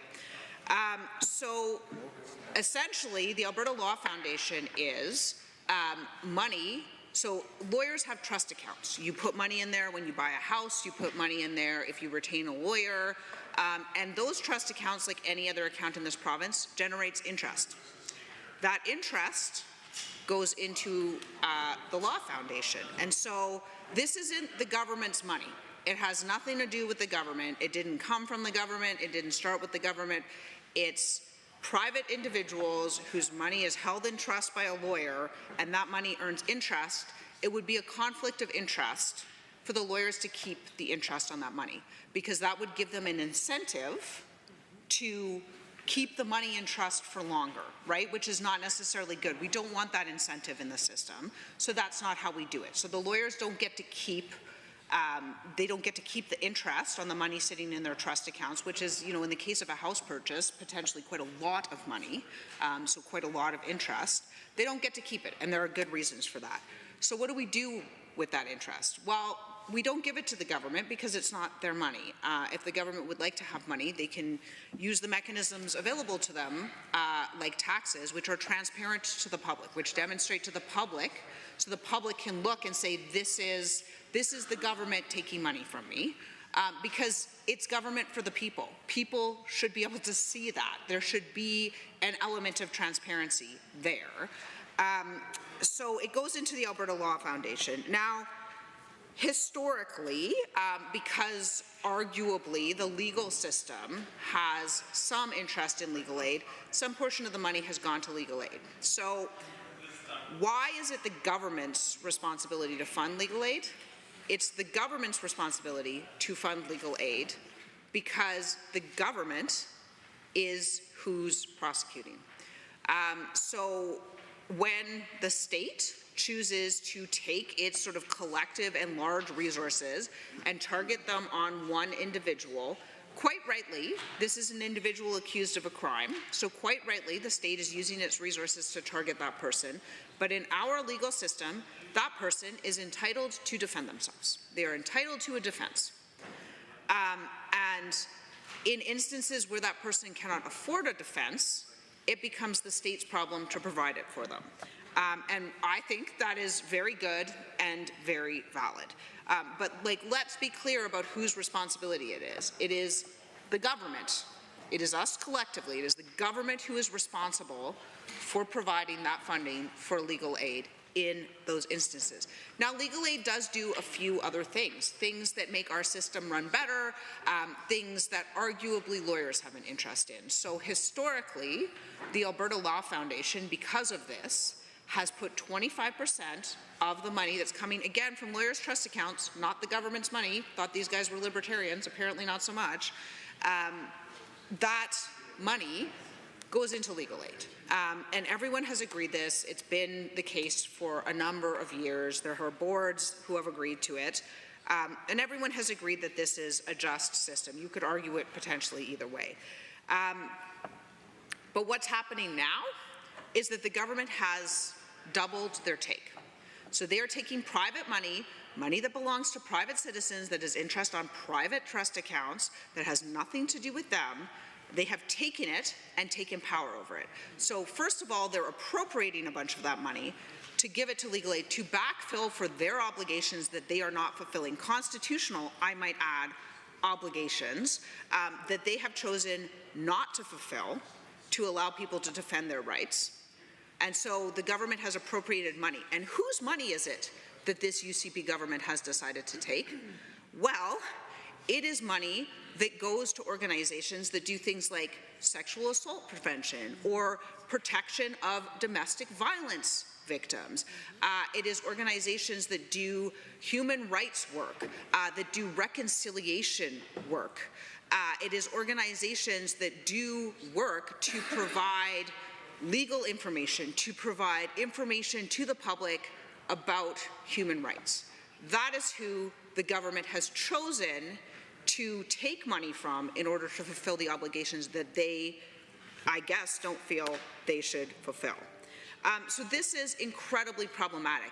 And might I add that this is a government, the UCP, who ran on small government, who ran on not being interventionist, who ran on, the government should stay in its lane. Well, this is a government not staying in its lane. Not only is it appropriating private money that isn't theirs in a very non-transparent fashion, in addition to that, they have now brought in a requirement that the Law Foundation, who was deciding where these grants went, can't decide anymore. Nope, minister is going to take that over. Apparently, private interests, private people, private citizens, civil society, governance boards, this UCP government doesn't trust them to govern themselves, so they're going to do it for them. This is massive interventionist government. It is the government stepping in and saying, we're not going to let you, civil society, decide what your good is. We're going to tell you. We're going to tell you what's good for you. We're going to tell you what you're allowed to fund. We're going to tell you what you're allowed to think is important. It's like 1984 over there. So this is incredibly problematic. And let's discuss a little specifically what it is this government has chosen to take money from, to defund. So there's already been $10 million in grants denied, no particular reason given, primarily because those were monies going towards human rights-based programs or things that the government doesn't like, essentially, which, I mean, human rights is a large portion of what this government doesn't seem to like. They also apparently don't like the public being able to make their own decisions about what's in their interest. So some of the areas that they have gone after, some of the areas that are funded by the Alberta Law Foundation include student legal assistance. This one is near and dear to my heart because I worked there. I'm guessing, based on the decisions being made that the minister probably never did, but student legal assistance does some amazing work. So it does two things. It's an organization where law students have the opportunity to represent people who would essentially otherwise fall through the cracks. So they're people that don't qualify for legal aid, either because their income is too high, which under conservative governments has sometimes included people on AISH, just FYI. It's too high in income. So it's people who would fall through the cracks that way. It's people who potentially would qualify for legal aid, but their matter isn't sufficiently serious. So they're not, facing incarceration in this particular instance. So those are definitely people who deserve representation. I would argue that student legal assistance serves another function. It teaches lawyers not just the sort of mechanics of their profession, but the obligations of their profession. It teaches them about the position they serve, because I went to law school, Mr. Speaker, and I went there with some people who I would say had a very particular experience of the world. So they had grown up with parents who were other lawyers or sometimes doctors, sometimes judges, and often their articling job that they got out of law school was the first job they would hold at what was at the time $80,000 a year, probably over 100 now. And so, sure, that gave them some experience in life, but it gave them a specific type of experience, a type of experience that is only experienced by those who are incredibly high income earners. And I believe that as a legal profession, as lawyers, we have an obligation to understand the society we serve, because we have the only ability to do that work. Other people are prevented from doing legal work. Only a lawyer can do that. There are a lot of good reasons for that. Ensuring that the work is done competently and that the person has the right training, I totally get it.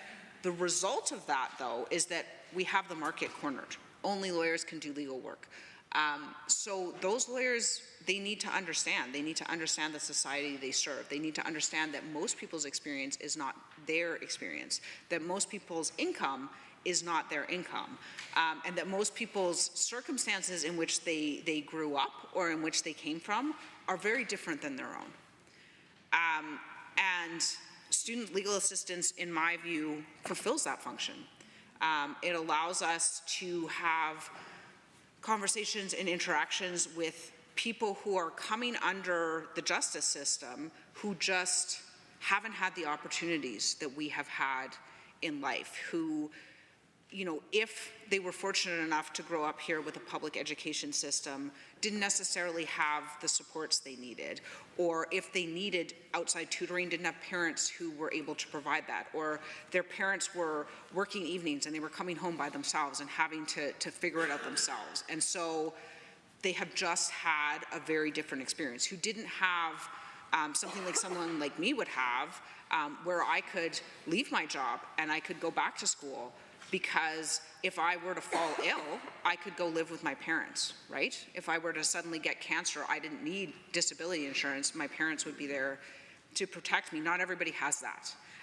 And so I think that student legal assistance really does serve not just the public, not just the clients it serves, but it serves the public more generally by making lawyers who often come from backgrounds of incredible privilege aware that not everyone comes from that background of incredible privilege. So those are the sort of organizations that are being affected. Calgary Legal Guidance, another organization that will be affected by these changes, and not just in Calgary. There are legal clinics throughout the province that do information work, that do education work, that do representation work for people who would otherwise be without representation, that are in serious trouble. And I did want to read a quote because I thought it was really, really good. So this is quoted in the Alberta Law Foundation's news release. The executive director, Kathy Parsons, who's saying this bill puts community legal services at risk at the exact moment when Albertans need help. When economic conditions worsen, we see increased demand for support in these areas like family breakdown, domestic violence, housing instability. These are clients we serve every day, and this legislation makes it harder for us to meet the rising needs. So these are victims of domestic violence. They are folks who are trying to get maybe child support to feed their kids. They are people who are trying to make sure that they can keep their children housed. And those are the people that this government thinks it should take money from. And I think that that is as problematic as it can possibly be. So, Mr. Speaker, I would strongly urge all members to vote against this bill for that reason alone. This piece about the Legal Professions Act is incredibly problematic. Yes, are there other things in the bill that are good? Sure, there are other things in the bill that are good.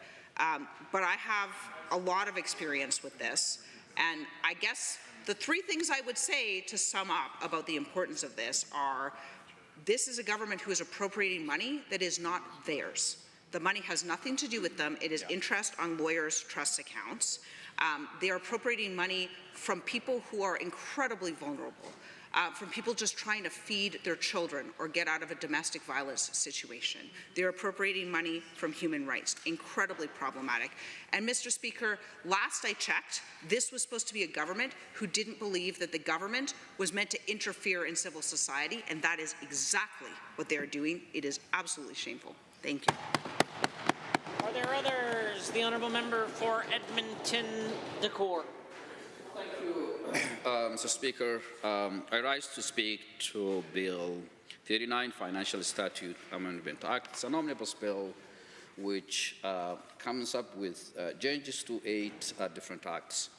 My colleague spoke about the Legal Professions Act. I would like to highlight the problem that I have with Alberta Personal Income Tax Act. Albertans are among the hardest working people in the country, Mr. Speaker. They are proud of their communities, proud of their work ethics. They're very proud of their contributions to the province's economy and cultural diversity. But despite that, too many are being left behind. I think a lot of us, we talk about numbers and statistics in this House. Let's just talk about some stories that I hear from Albertans. And let me tell you about the story of Steve. Steve is a construction worker who lives in my constituency, Edmonton Decor. He's a father of 5. Every day, Steve wakes up early, works long hours, and comes home exhausted, but grateful for the opportunity to build a better future for his family. Steve's doing everything we, as a government-elected representative who makes policies here, that we ask. Working hard, contributing to the economy, raising a family.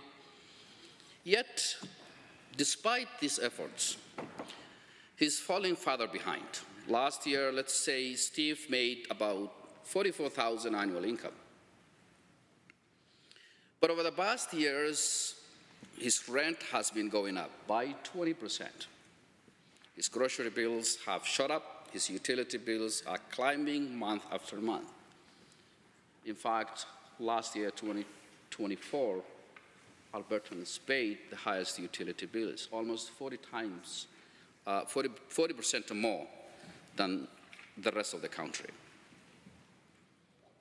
So how is it fair that somebody like Steve, who plays by all the rules, is unable to cover basic needs like rent, food, and clothing for growing children? Steve's situation is not unique, Mr. Speaker. Since 2019, real hourly wages in Alberta have fallen by 4.5%, the worst performance in the entire country. Alberta is now the only province where the average weekly earnings are lower than they were 5 years ago. Seems coincidence here when the UCP government was elected. Families like Steve's are being squeezed harder and harder every year, working more, earning less, and falling farther behind. And this isn't just in Edmonton. I'm using the story of Steve to illustrate what's happening across the province. It is happening in Calgary, it's happening in Lethbridge, it's happening in Granbury, it's happening in Medicine Hat. It is happening in our cities, in small towns, and our rural communities. Alberta families should not have to fight this hard just to get by. They deserve better. So what Bill 39 actually does is the question that one may ask. And now a bill that this government says is about affordability. It's actually the government's affordability plan. So let's walk through it. Bill 39 will introduce a new 8% personal income tax bracket for incomes up to $60,000. Now, on its face, tax relief sounds like a good thing. But let's be honest about who this bill helps and who it leaves behind. Only Albertans earning at least $60,000 will receive a full benefit of this tax cut. And that's the number that the government has circulated around, developed flyers, mailed to every Albertan. The maximum this saving does is $2 a day. At its best, and less than $1 for majority of Albertans. And if you receive other tax credits, like, let's say, raising children or paying off student loans, your savings are actually less than that amount. Now, let's put Sandra's case in the lens of Bill 39, specifically around the personal income tax saving that the government has spoken as it is affordability strategy. In Sandra's case, she's a single mother and healthcare worker from Lethbridge. Her total savings will be $283 a year because she makes $38,000. That's the average amount that an average woman in Lethbridge makes.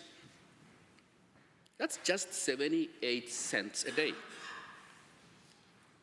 Mr. Speaker, what is 78 cents a day supposed to fix when it comes to affordability? It's not enough to cover the bus ride. It's not enough to buy a piece of bread.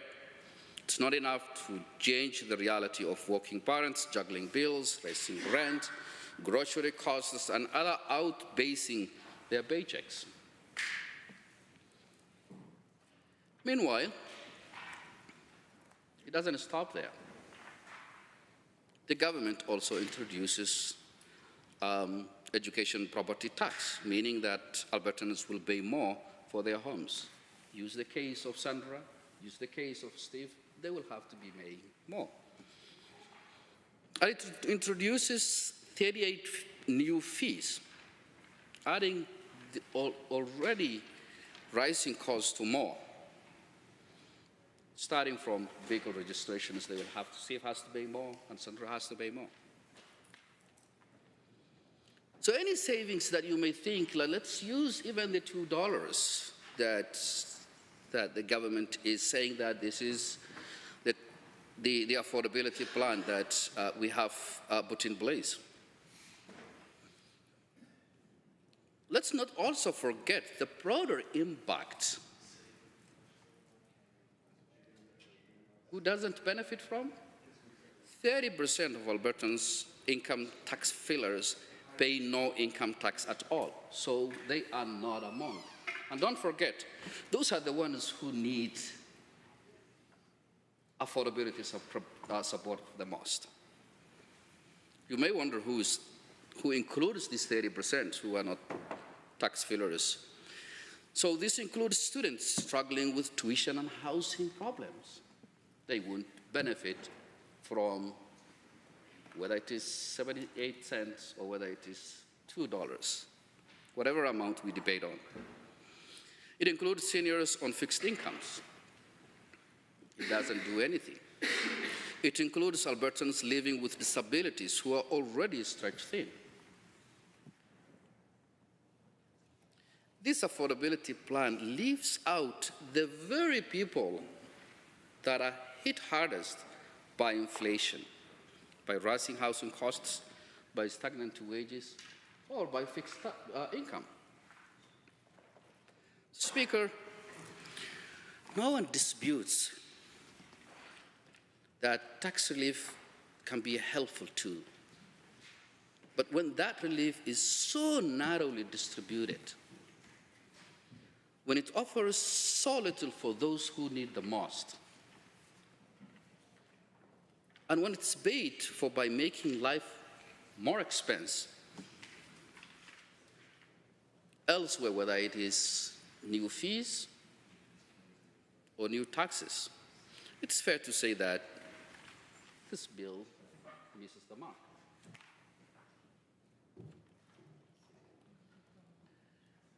Let's come back to the story of Sandra. She works in the healthcare system, a sector where we all know workers have been under immense strain over the past few years. Sandra makes $36,000 annually. She is raising her children. She is providing essential services to her community. Under Bill 38, Sandra will save less than 70 cents. Sandra's cost of living has gone up by hundreds of dollars each month. She faces soaring grocery bills. She pays higher rent. She pays more for utilities. The same story as I have spoken about Steve. The truth is, Mr. Speaker, families like Steve and Sandra's are not asking for handouts. They want a real plan that will take them out of the affordability crisis. They are asking for a fair shot. They are asking for leadership that understands these struggles. They are asking for a government that values working people, not just introducing new fees or new taxes, while $2 a day or 78 cents a day is advertised as an intervention for the affordability crisis. If the government truly wants to address these affordability issues, it must invest in affordable housing to ease pressure and reduce the soaring wait list on social housing. Conditions are deteriorating for those units that are in my riding. People are calling to my constituency office complaining about the conditions and where they live. It must introduce policies that lower utility rates so that Albertans don't have to pay utility prices that are 40% more than the rest of the country. It must take on rising insurance costs while not jeopardizing the right to sue. It must work to ensure that wages keep pace with inflation and productivity growth. Mr. Speaker, Albertans are proud, resilient, and hardworking. But they cannot be expected to solve a systemic affordability crisis. They need and deserve a leadership that stands with them. I appreciate the attempt, but Bill 39 misses the opportunity. It is half measure at a time when bold action is really needed, especially on rising cost of living. It offers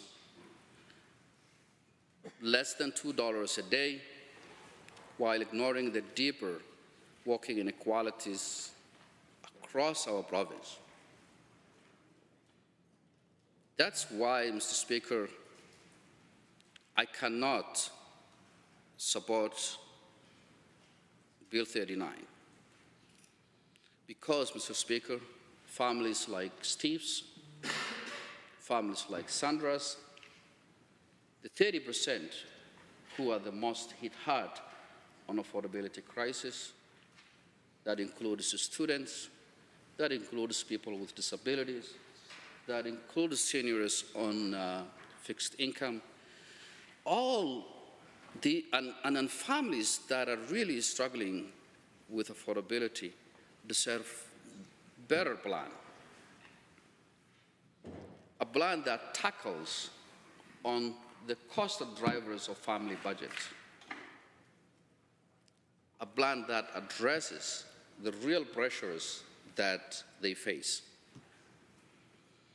Because Alberta families deserve better, Mr. Speaker, because dignity should not be reserved for a few.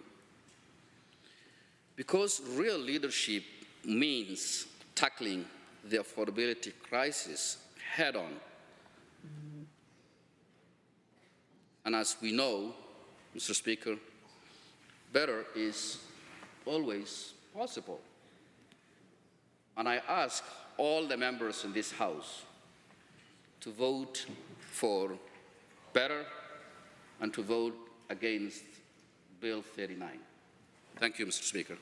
Honourable members, before the Assembly is Bill 39. Is there anyone else wishing to speak to the legislation? Seeing none, I am prepared to call on the Honourable Minister to close debate.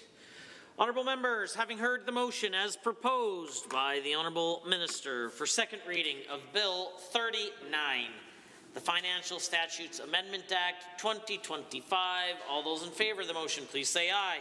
Aye. Any opposed, please say no. No. In my opinion, the ayes have it. That motion is carried and so ordered. Bill 39, Financial Statutes Amendment Act 2025 is now read a second time. Under Government Bills and Orders for second reading, Bill 46, Information and Privacy Statutes Amendment Act 2025. Adjourned debate, Mr. Dion. Honourable members, are there others wishing to join in the debate of Bill 46? The Honourable Member for Edmonton Goldbar. Thank you, Mr. Speaker. I'm pleased to rise and offer some comments on Bill 46, the Information and Privacy Statutes Amendment Act. And I want to focus my comments on the following clauses in the bill. So the first is an amendment to the Access to Information Act. The following is added after Section 97, Consequential Amendments, 97.1 sub 1. For the purposes of making any necessary changes as a result of this Act, the Lieutenant Governor and Council may, by regulation, amend any Act or any regulation filed under the Regulations Act. And sub 2, the regulations authorized by this section may be made notwithstanding that a regulation being amended was made by a member of the Executive Council or some other person or body. That's the first clause of the bill that I wish to address in my comments today. And the second clause is quite similar to the first clause, only it is being added to the Protection of Privacy Act. And this clause is 62.1 sub 1, which says, for the purposes of making any necessary changes as a result of this Act, the Lieutenant Governor and Council may, by regulation, amend any Act or any regulation filed under the Regulations Act. And the reason that I want to address these particular clauses in this bill, Mr. Speaker, is because these are what legal scholars and legislators call the Henry VIII Clause. And I want to discuss at length the history of Henry VIII clauses and why they are not a good idea, and why I hope the private members of the government caucus will agree with me that this is an inappropriate delegation of powers that properly belong with members of the Legislative Assembly to Cabinet and Executive Council. And I hope the private members of the government caucus, Mr. Speaker, agree with me and my colleagues here on this side of the House that implementing these Henry VIII clauses in this particular bill is not the way a legislative assembly should be giving up its power. So I just want to quickly define what a Henry VIII clause is, and that's when the government adds a provision to a bill which enables the government to repeal or amend it after it has become an act of the legislature, and that's exactly what we have here in these clauses. These provisions enable the amendment of legislation using delegated or secondary legislation. And the reason they're called Henry VIII clauses, Mr. Speaker, is because the original Henry VIII clause was contained in the Statute of Sewers passed in England in 1531, which gave the Commissioner of Sewers powers to make rules which had the force of legislation, powers to impose taxation rates, and powers to impose penalties for non-compliance. And Mr. Speaker, I also did a bit of a deep dive into Wikipedia to find out a little bit more of the Statute of Sewers, which, as I said, is the first instance of these Henry VIII clauses. And so it has the power to impose penalties for not paying taxes, and the wording is something that I find really intriguing. It specifically could charge a rate on any person, quote, who hath or holdeth any lands or tenements or common of pasture or profit of fishing, or hath or may have any hurt, loss, or disadvantage. What's also strange about the Sewers Act is that for some reason it created commissions of sewers for all of the areas of marshland within England, but exempted the Romney marshes in Kent. And Mr. Speaker, one can only wonder how many lobbyists the Romney marshes of Kent must have hired to bend King Henry VIII's ear to get them exempt from this Sewer Statutes Act, but there we are, it was exempt from the Act, and the reasons for that are unfortunately lost to history. But King Henry didn't stop there, Mr. Speaker. In 1539, Parliament passed a statute of proclamations which allowed him to issue proclamations which had the force of an act of Parliament and essentially made Parliament a subsidiary of the King's power, if you will. And the Parliament of England thereby gave the King power to make laws as he saw fit. Now, I know that not everybody is familiar with history, Mr. Speaker, and so just a reminder of who Henry VIII was. He was a bad king, Mr. Speaker.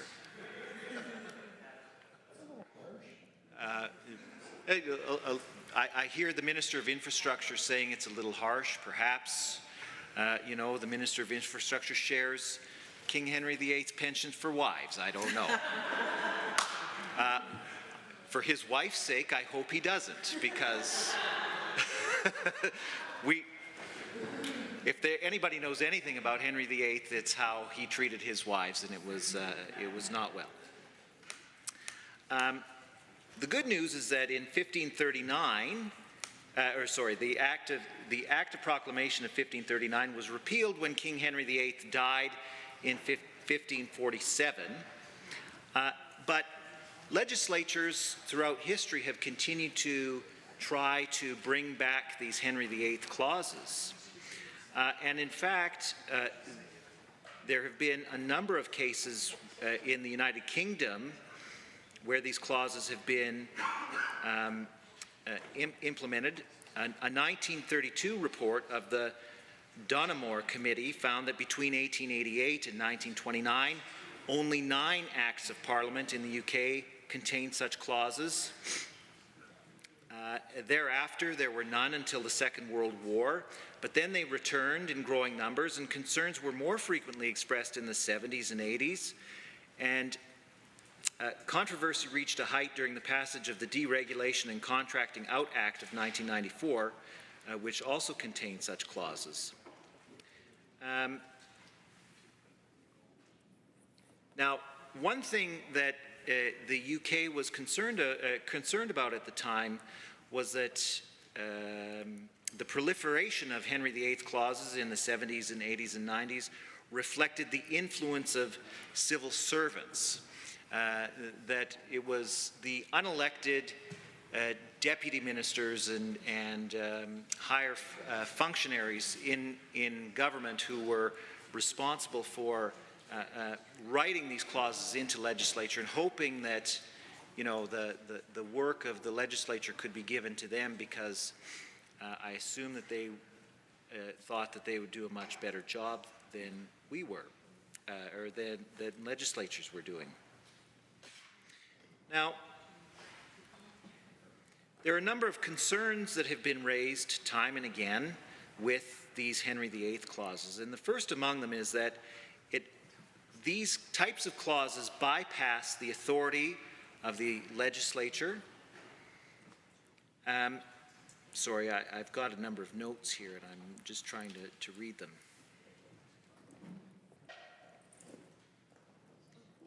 And we need to remind ourselves that in the Westminster system, that Parliament, or in our case here in Alberta, the legislature, we are supreme, and we do not answer to anybody else, and we are masters in our own house. And it's quite concerning to me, Mr. Speaker, that members opposite who are always very concerned about the federal government not imposing powers that don't belong to them taking powers that don't belong to them and taking them on to themselves. They are strongly opposed to those kinds of things. But when it comes to defending the powers that we already have, they don't seem to be interested. This is a very clear-cut case of the legislature ceding its power to Executive Council. And, you know, if this were a provincial and federal play, this would be like the backbenchers of the UCP caucus voting to turn over management of natural resources to the federal government. They would never do that. But I hope that private members of the government caucus realize what they're doing here in surrendering the power that rightly belongs to us as private members to members of Executive Council. Now, secondly, the second concern with these types of Henry VIII clauses is that there's no way of assessing at the time of their enactment which future statutes the power will be used against. And it's certainly been suggested by some legal scholars that in the context of emergency powers legislation, which may be used in relation to all primary legislation enacted, conferring the power before or after the act, conferring the powers that such prospective Henry VIII clauses constitute a fetter on the power of future parliaments. And that's something that I think members should give thought to as well, because as everyone here knows, we are only here for a certain time, and then after the next election, the next parliament or the next legislature assumes its responsibilities. And not only are we ceding our power to make changes to the Access to Information Act and the Protection of Privacy Act, we're preventing future legislatures from using the power that it should rightly have to make those amendments and leaving that with the Executive Council of the day. And I don't need, well, I should remind members that to be a member of Executive Council, you don't even need to be an elected member of this place. Certainly in the run-up to the 2015 election, the health minister was the unelected Stephen Mandel and held that position for a number of months before he took a seat briefly here in the legislature. And he was the one who had been given the power to administer the healthcare system. Now, if for some reason the responsible minister for the Access to Information Act and the Protection of Privacy Act were to be an unelected member of Executive Council, would private members agree to turning over legislative powers to that person? I don't think they would. And so I want private members of the government caucus to realize here what they are doing, that they are saying that they are okay with turning over power that rightly belongs to us as elected officials to potentially somebody who could hold the position of the minister who isn't elected, who's just put there because the Premier likes that person. That goes against the very democratic values that we hold. Now, like I said, this has been a subject of much study and concern in the United Kingdom. And, so the Constitution Unit at University College London published a set of proposed legislative standards for the scrutiny of bills, and unsurprisingly contained a large number of suggested provisions for addressing the effect of Henry VIII clauses. And I thought maybe it would be useful to read into the record that unit's recommendations for limiting the scope of these Henry VIII clauses because, oh, I only have a minute. Darn it. Well, I'll get through as many as I can, and members can ask me for the written report if they're so interested. But the delegations of legislative power should be framed as narrowly as possible. The policy aims of a ministerial power should be included in the bill itself. And I'll remind members that we do not have any policy aims stated here for including these Henry VIII clauses. The scope of the Henry VIII power should be limited to the minimum necessary to meet the pressing need for such an exceptional measure. The use of Henry VIII powers should only be permitted if specific purposes are provided for in the bill. Ministerial powers should be defined objectively. Ministerial powers to make secondary legislation should be restricted by effective legal boundaries. Members, don't vote in favor of this legislation. Are there others? The honourable member for Calgary Foothills has the call. Thank you, Mr. Speaker. And I'd like to thank my colleague from Edmonton Gold Bar for both the history and the legislative lessons that he just presented. And I'd like to pick up on not specifically where he left off, but also in the context of where we are today with these Henry VIII clauses in Bill 46. So, Bill 46, Mr. Speaker, is actually part of a series of bills that have been brought forward by this government that creates a shroud of secrecy that prevents Albertans from seeing into the work of the government and the propositions of the government. My colleague just referred to about how these Henry VIII clauses and what's included in Bill 46 kind of takes away the power of this legislature. I take it one step further and say that it's taking away the power of the citizens of this province, of Albertans themselves. I think one of the reasons why we bring forward legislation into this chamber is so that Albertans can see what that legislation is, so that Albertans can see the debate and hear the debate, so that Albertans can hear that debate and engage with us through the course of first reading, second reading, committee. And this Henry VIII clauses, by including that clause, you've stripped away not only the rights of this legislature, but the rights of Albertans to be engaging with government and understand the legislation that is coming forward and how it's going to impact them.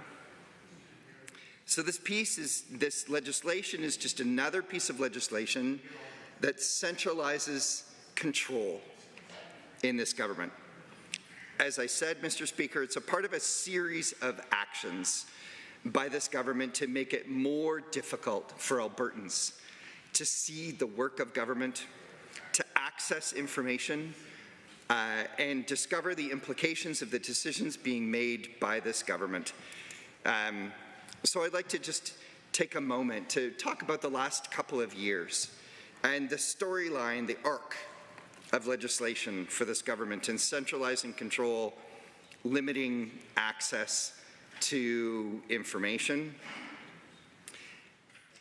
So as we heard, Bill 46 does this by introducing a clause that circumvents the work of this legislature, a clause that allows Executive Council and Cabinet to make changes to privacy information, access to information, without bringing it to the legislature, so that those decisions can happen behind closed doors without Albertans, without this legislature ever being aware of what is being come forward. And in the context of where we are and the storyline of this government, Albertans should be very concerned with this clause. This government has a history that we need to pay attention to.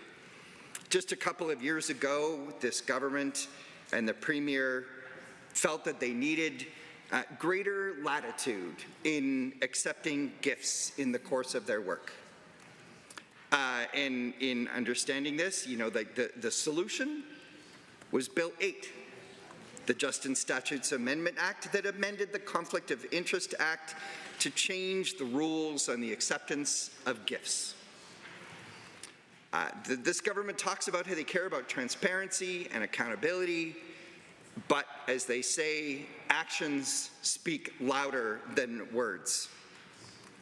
Why, if they're concerned with transparency and accountability, would they include a clause in Bill 46 that allows Executive Council to change legislation without bringing those changes to this legislature, without engaging with Albertans?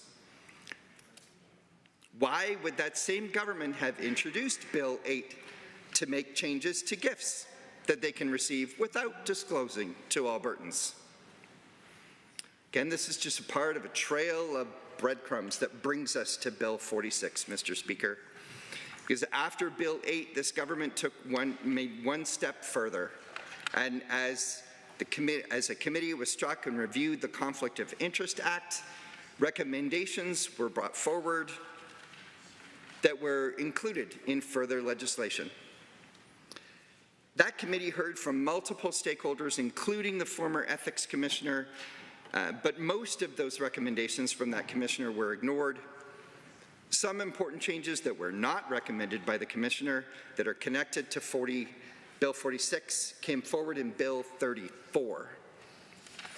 That in reviewing the Conflict of Interest Act, the government recommended changes to close more doors in accessing information and line of sight into the actions of the Government of Alberta. Bill 34, among other things, excluded senior staff and political staff from Freedom of Information requests.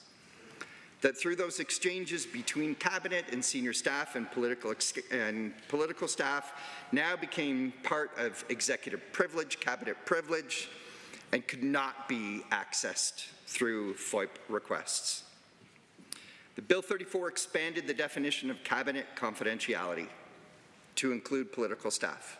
So again, why is the government concerned with transparency and accountability, expanding the definitions that make the public's ability to access information harder? Mr. Speaker, just as we don't know with Bill 46 and their Henry VIII clause, further changes, we will never know.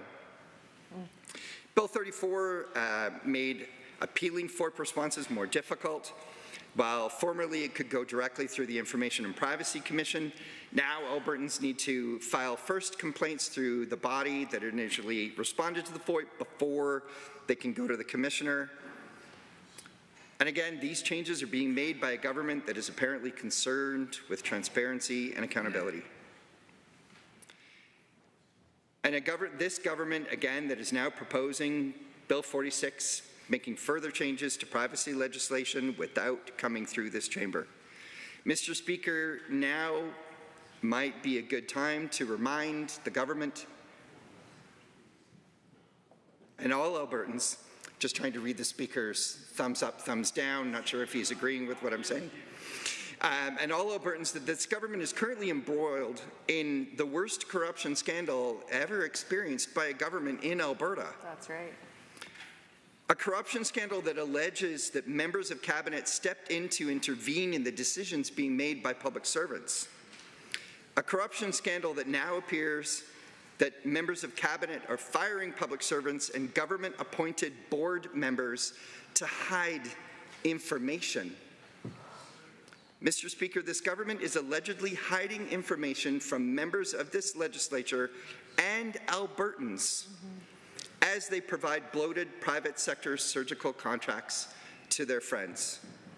And in this context, we have Bill 46 that will allow Executive Council to make further restrictions and changes to access to information without coming to this legislature. But Mr. Speaker, that isn't all, because this government also passed Bill 33 that changed the protection of privacy information ostensibly for the better.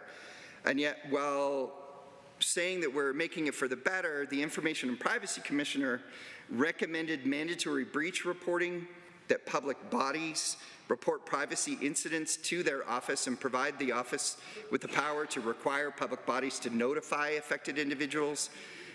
But those recommendations were not included in Bill 33. Instead, Bill 33 limited the oversight of the Information and Privacy Commissioner and added layers to an Albertan making a complaint to the Commissioner. So again, leading up to Bill 46, which includes a clause to make changes to privacy and information without coming to the legislature, without being honest with Albertans about the changes that are being made, throwing another veil of secrecy over the work of this government. This government is doing that in having already changed legislation, reporting on gifts received when they appeared to be problematic, so that now members of cabinet can be provided gifts or receive gifts to attend events with lobbyists or those receiving government contracts without ever reporting those gifts to the Ethics Commissioner or to Albertans. That the government considered making changes to conflict of interest to make it more difficult to access information by including and extending council executive privilege, all incorporated into Bill 34. Then the government attempted to improve privacy, personal private data, but instead limited the oversight of the Information and Privacy Commission, did not make it required for public bodies to report breaches, and made it more difficult for Albertans to file complaints about those breaches. So awful. And now, after consulting with stakeholders about Bills 33 and 34, this government has decided apparently that those bills just didn't go far enough and that we needed to centralize more power in cabinet. So once again, bringing us back to Bill 46. And as laid out by my colleague from Edmonton Gold Bar, that includes a clause that allows this government to make legislative changes to access to information without coming to this legislature and without Albertans knowing. Bill 46 is just part of a series of bills and actions by this government to throw up a veil of secrecy instead of being transparent and accountable. In fact, instead of being transparent and accountable, this government is the exact opposite. This government is reinforcing the need to have a cloud of secrecy around their work when they're in the middle of the biggest corruption scandal in Alberta government history. Mr. Speaker, it seems that there's no end to how far this government will go to hide their decisions, to hide their intentions from Albertans. And I think that we should all ask why this government is going so far to hide so much information from Albertans. I think Albertans, quite frankly, should be asking this government why they're willing to go so far. So on this side of the House, I can assure you, Mr. Speaker, that we will stand against corruption, that we will stand for democracy and transparency and accountability and lift the veil of secrecy of this government. And we're absolutely going to oppose Bill 46. Thank you. Are there others wishing to join in the debate? The Honourable Member for Calgary, Bular-McCall. Thank you, Mr. Speaker. I rise to speak to Bill 46, Information and Privacy Statutes, Amendment Act 2025. Last sitting, government brought two pieces of legislation, Bill 33 and Bill 34, and they made sweeping changes how we deal with freedom of information, how we protect Albertans' privacy. And as usual, they did not consult with anyone. A few days after the introduction of those bills, Information and Privacy Commissioner gave government some feedback, rather pretty scathing feedback, that how they're making it harder for Albertan to access information, and how they are creating loopholes that where they would be able to hide information. Any information that exists between political staffer, they are yet to define it, and executive, that was exempted. And also with respect to privacy, there were many things that were left out, and those two letters from the Information and Privacy Commissioner are available on their website. Clearly, government did not consult. Clearly, government did not get those two bills right, and hence they are now bringing forward a piece of legislation to correct some of their mistakes that they made in Bill 33 and 34. So instead of going back to the drawing board, going back to consultation process, now they think that they can put clauses in this piece of legislation that will give them authority to rewrite, amend laws without bringing it back to this legislature.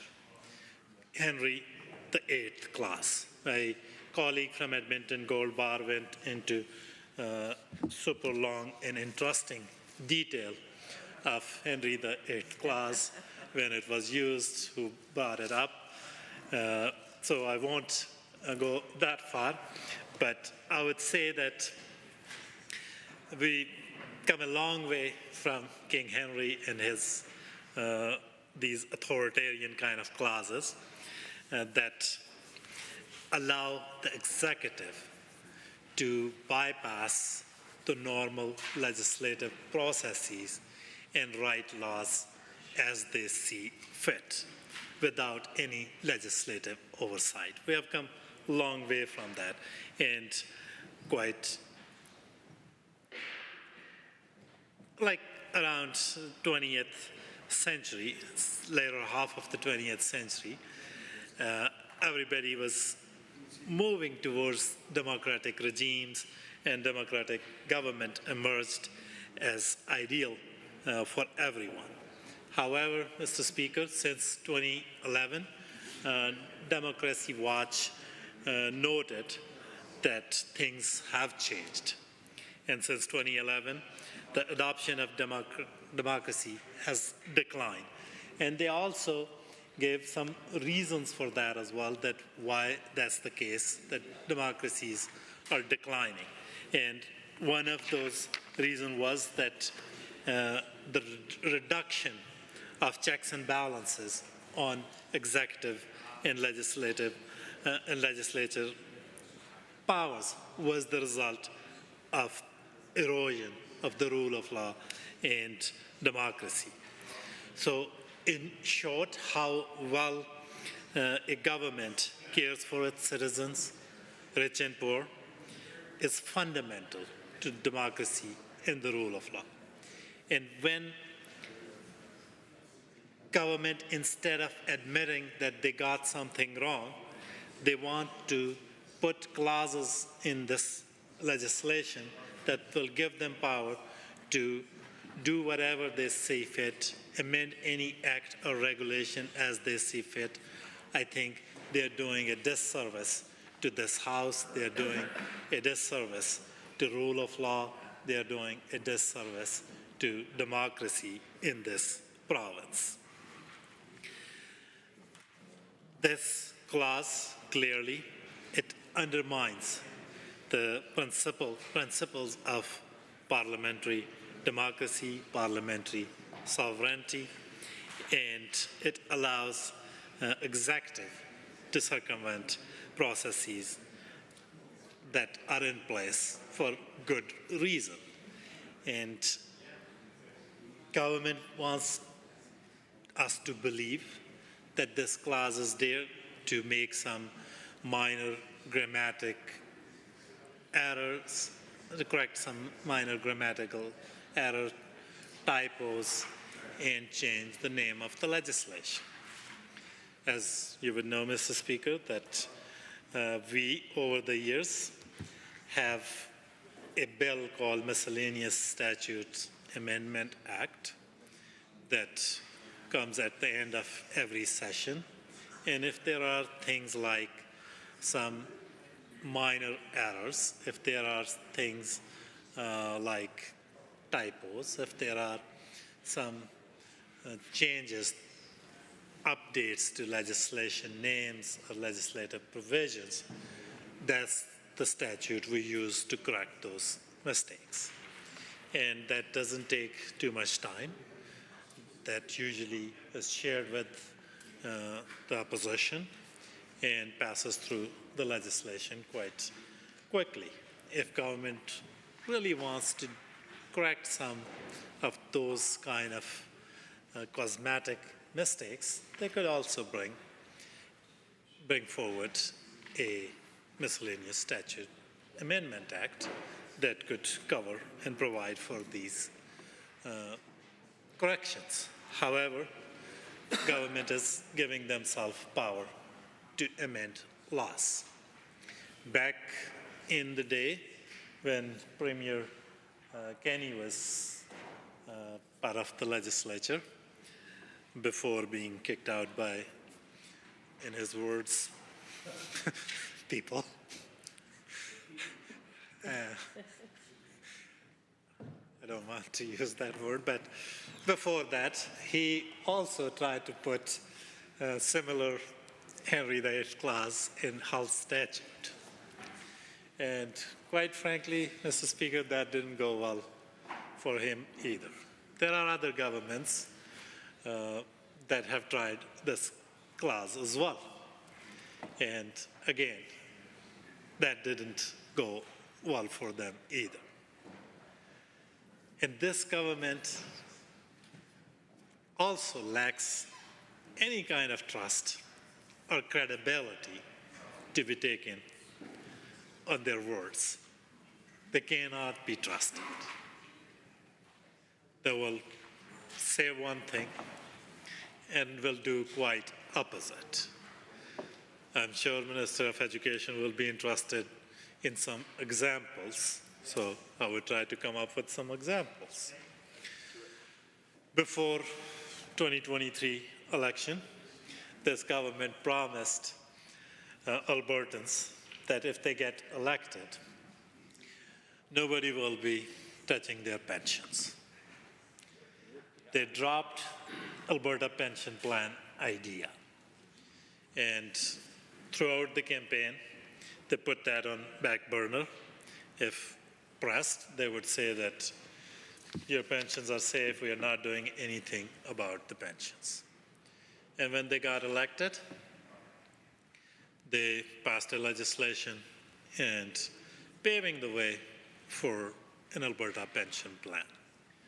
And they do know that it's a deeply, deeply unpopular idea among Albertans. I think only thing that may be more unpopular among Albertans I can think of, is that corrupt care scandal, that corruption, bloated contracts, and allegations of kickback in healthcare procurement. That may be more unpopular. Another example I can provide, that during 2023 campaign, they also abandoned that they will not pursue Alberta Provincial Police Force. And before, again, during Premier Kenney's time, they commissioned a report, PricewaterhouseCoopers report, and that report pegged the cost of Alberta Provincial Police Force between $732 to $754 million. It also included costs like $360 million in startup costs and subsidy that we will lose that we get from federal government for contract policing. During election, they promised Albertans that they will not pursue that. Earlier this sitting, they introduced a piece of legislation, again, paving the way for an Alberta provincial police force. So there are countless examples that I can give that this government has lost the trust of this House, of Albertans, and they cannot be trusted what usually they say they are doing. So again, if they want to correct some mistakes in Bill 33 and 34, they should put those changes in a miscellaneous statute amendment act and should not try to include clauses that would give cabinet authority to rewrite the laws that belong to this, that authority belongs to this House. And Albertan do elect us, and Albertan do want their representatives to make laws through proper legislative debate and not through backroom cabinet decisions. And as I said, that it's important for proper functioning of our democracy that laws receive full scrutiny by the elected representatives who are answerable to their constituents.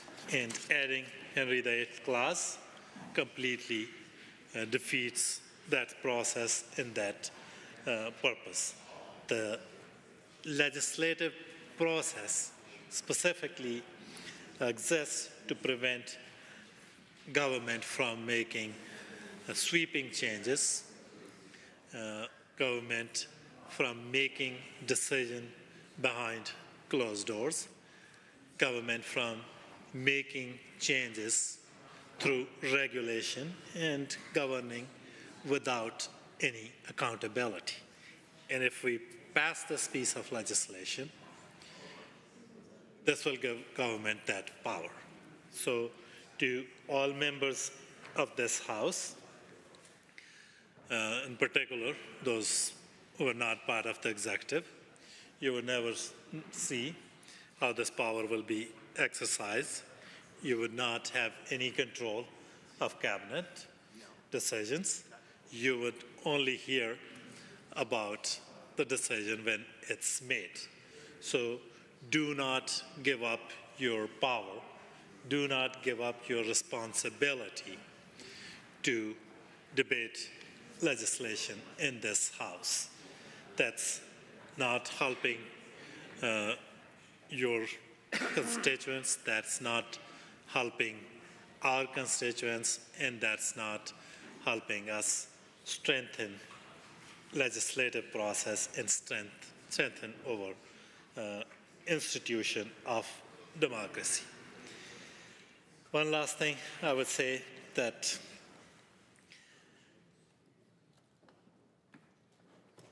this clause in this day and age is a contempt to the democratic process and to this House, and my appeal to all members of this House is that vote against this piece of legislation. Others wishing to join in the debate, the honourable member for Cypress, Medicine Hat.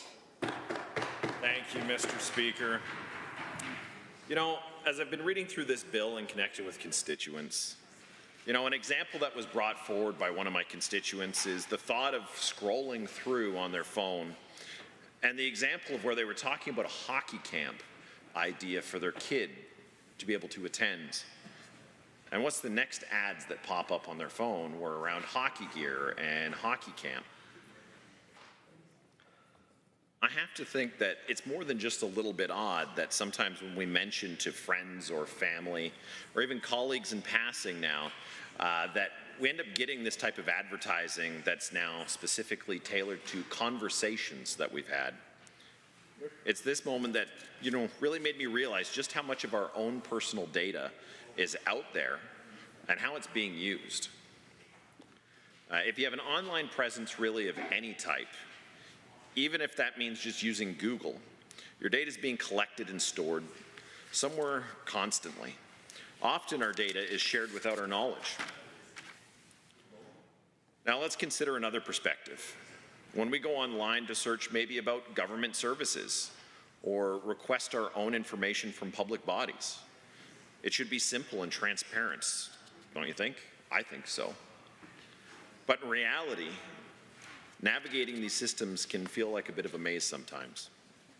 Technology has made our lives easier in so many ways. However, it's also sparked concerns over protection of personal privacy and others. It is for this reason that I stand here in support of Bill 46, the Information and Privacy Statutes Amendment Act.